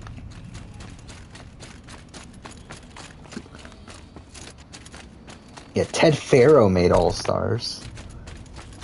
Oh yeah, actually, Uncharted really got screwed over on All Stars. I'm looking at Sully was the second boot. Nathan Drake was the fourth boot. Rafe Adler was the fifth boot. And then you had Chloe getting fifth place. But yeah, so Chloe was a 2-time fifth placer.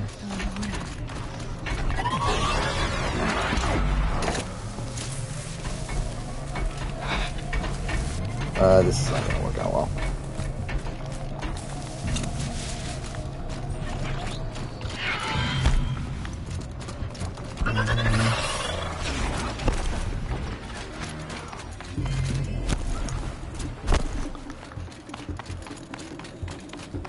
Yeah, I want to see like who won some of these seasons. So you got Tess from The Last of Us, won a season. Won against Ryan Clayton from Beyond Two Souls and Norman Jayden from Heavy Rain.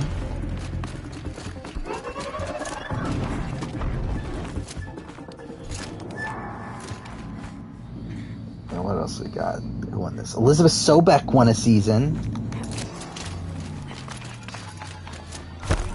Obviously the well-defined character of Elizabeth Sobek. Well, what a shit group of people this is. Yeah, like she had no competition. Henry from The Last of Us won a season.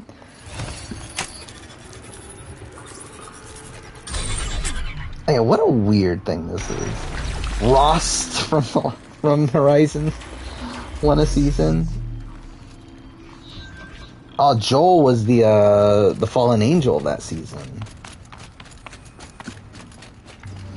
Who would be on the Nintendo tribe? Probably like what, Mario? I mean, I guess you can't. I was gonna say like, yeah. I mean, you gotta have Mario, right? I think Mario. You got Link. You got Metroid. Again, you need to have a even split gender wise. I mean, I guess you have to like. It's like who else is? I'm Bayonetta. Does she count as Nintendo? And do you put Peach on there? Is that too much of an advantage for Mario to put him on there, Peach, or is that like just too big of targets? It looks like those flying machines. Excuse me? Really? If it puts me at the beginning of the cauldron, I'm just not doing it.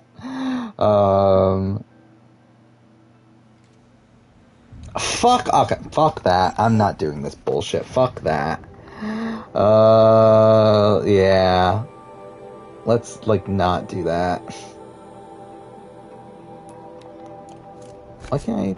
Oh, I have to leave the cauldron, right?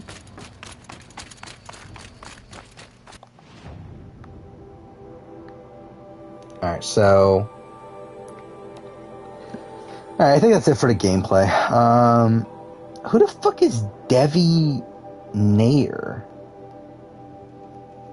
Devi Nair won a season. Who the fuck is Devi Nair?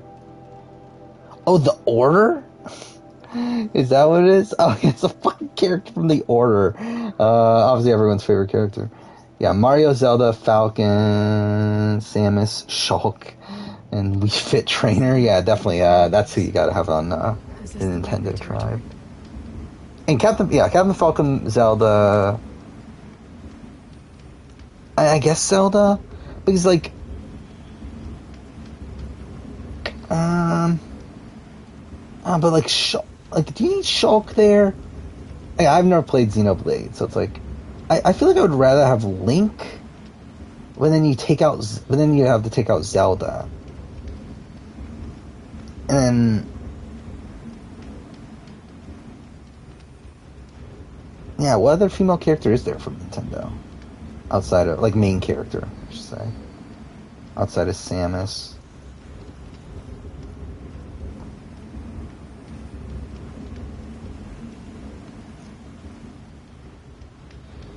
Lucina from Fire Emblem. Which one's Lucina from Fire Emblem? Okay. I know nothing about her character. Personally, though. But either way.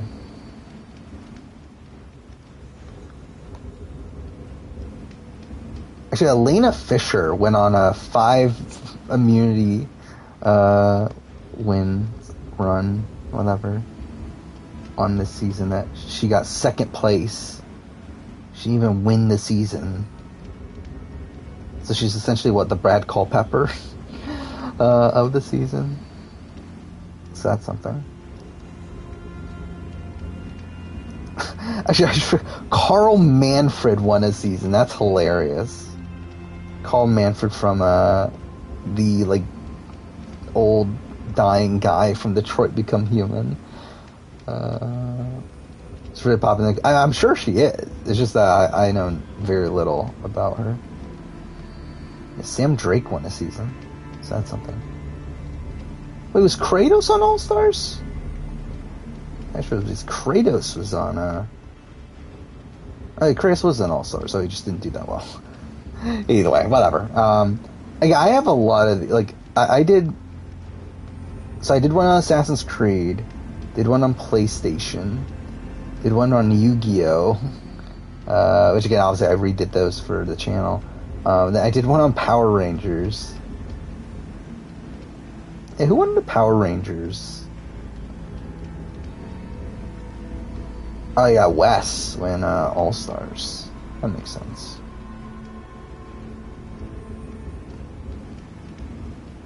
Yeah, what a weird fucking thing I used to do.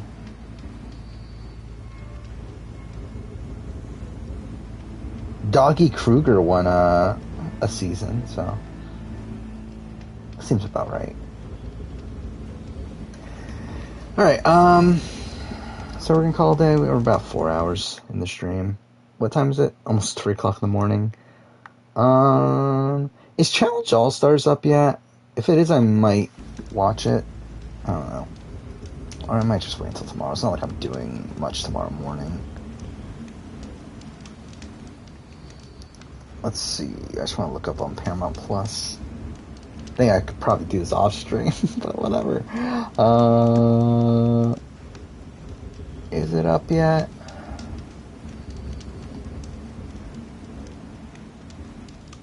By the way, Paramount Plus really sucks in terms of the actual site. Why do it's so weird they don't it's like they don't promote All Stars, which is so fucking weird. You never see it on the main page. By the way, I believe there are rumors that it's looking like All Stars 4 might not happen, which is kind of sad if it doesn't. Alright, episode is up.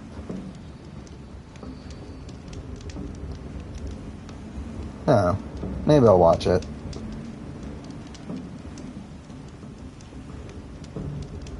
Yakuza versus GTA.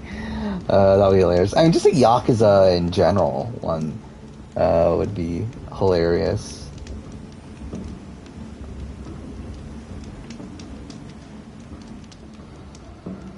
Paramount Plus sucks on the TV. I've tried streaming it to TV. It really is terrible.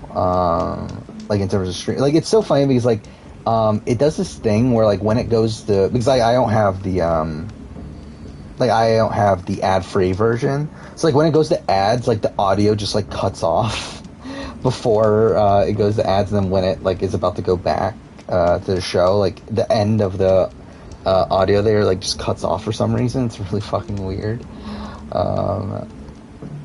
Yeah, I mostly watch on PC. Mainly because like the main thing I watch from it is just Challenge All Stars, and it's like when I'm watching that, I'm also taking notes. So it's just a lot more convenient to watch it on my PC anyway. But yeah, again, so I think we'll just end here.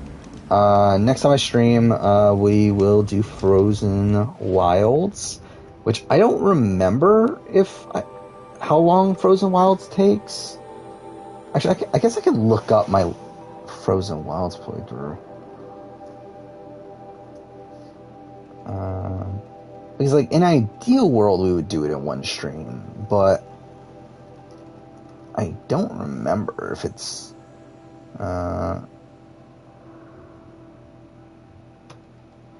if that's that doable. What the fuck? It took me 8 hours to do my first playthrough. And that was with like all the side content, but like I didn't realize it took me that long. Actually, over 8 hours. But yeah. Gotta find my last Horizon playthrough.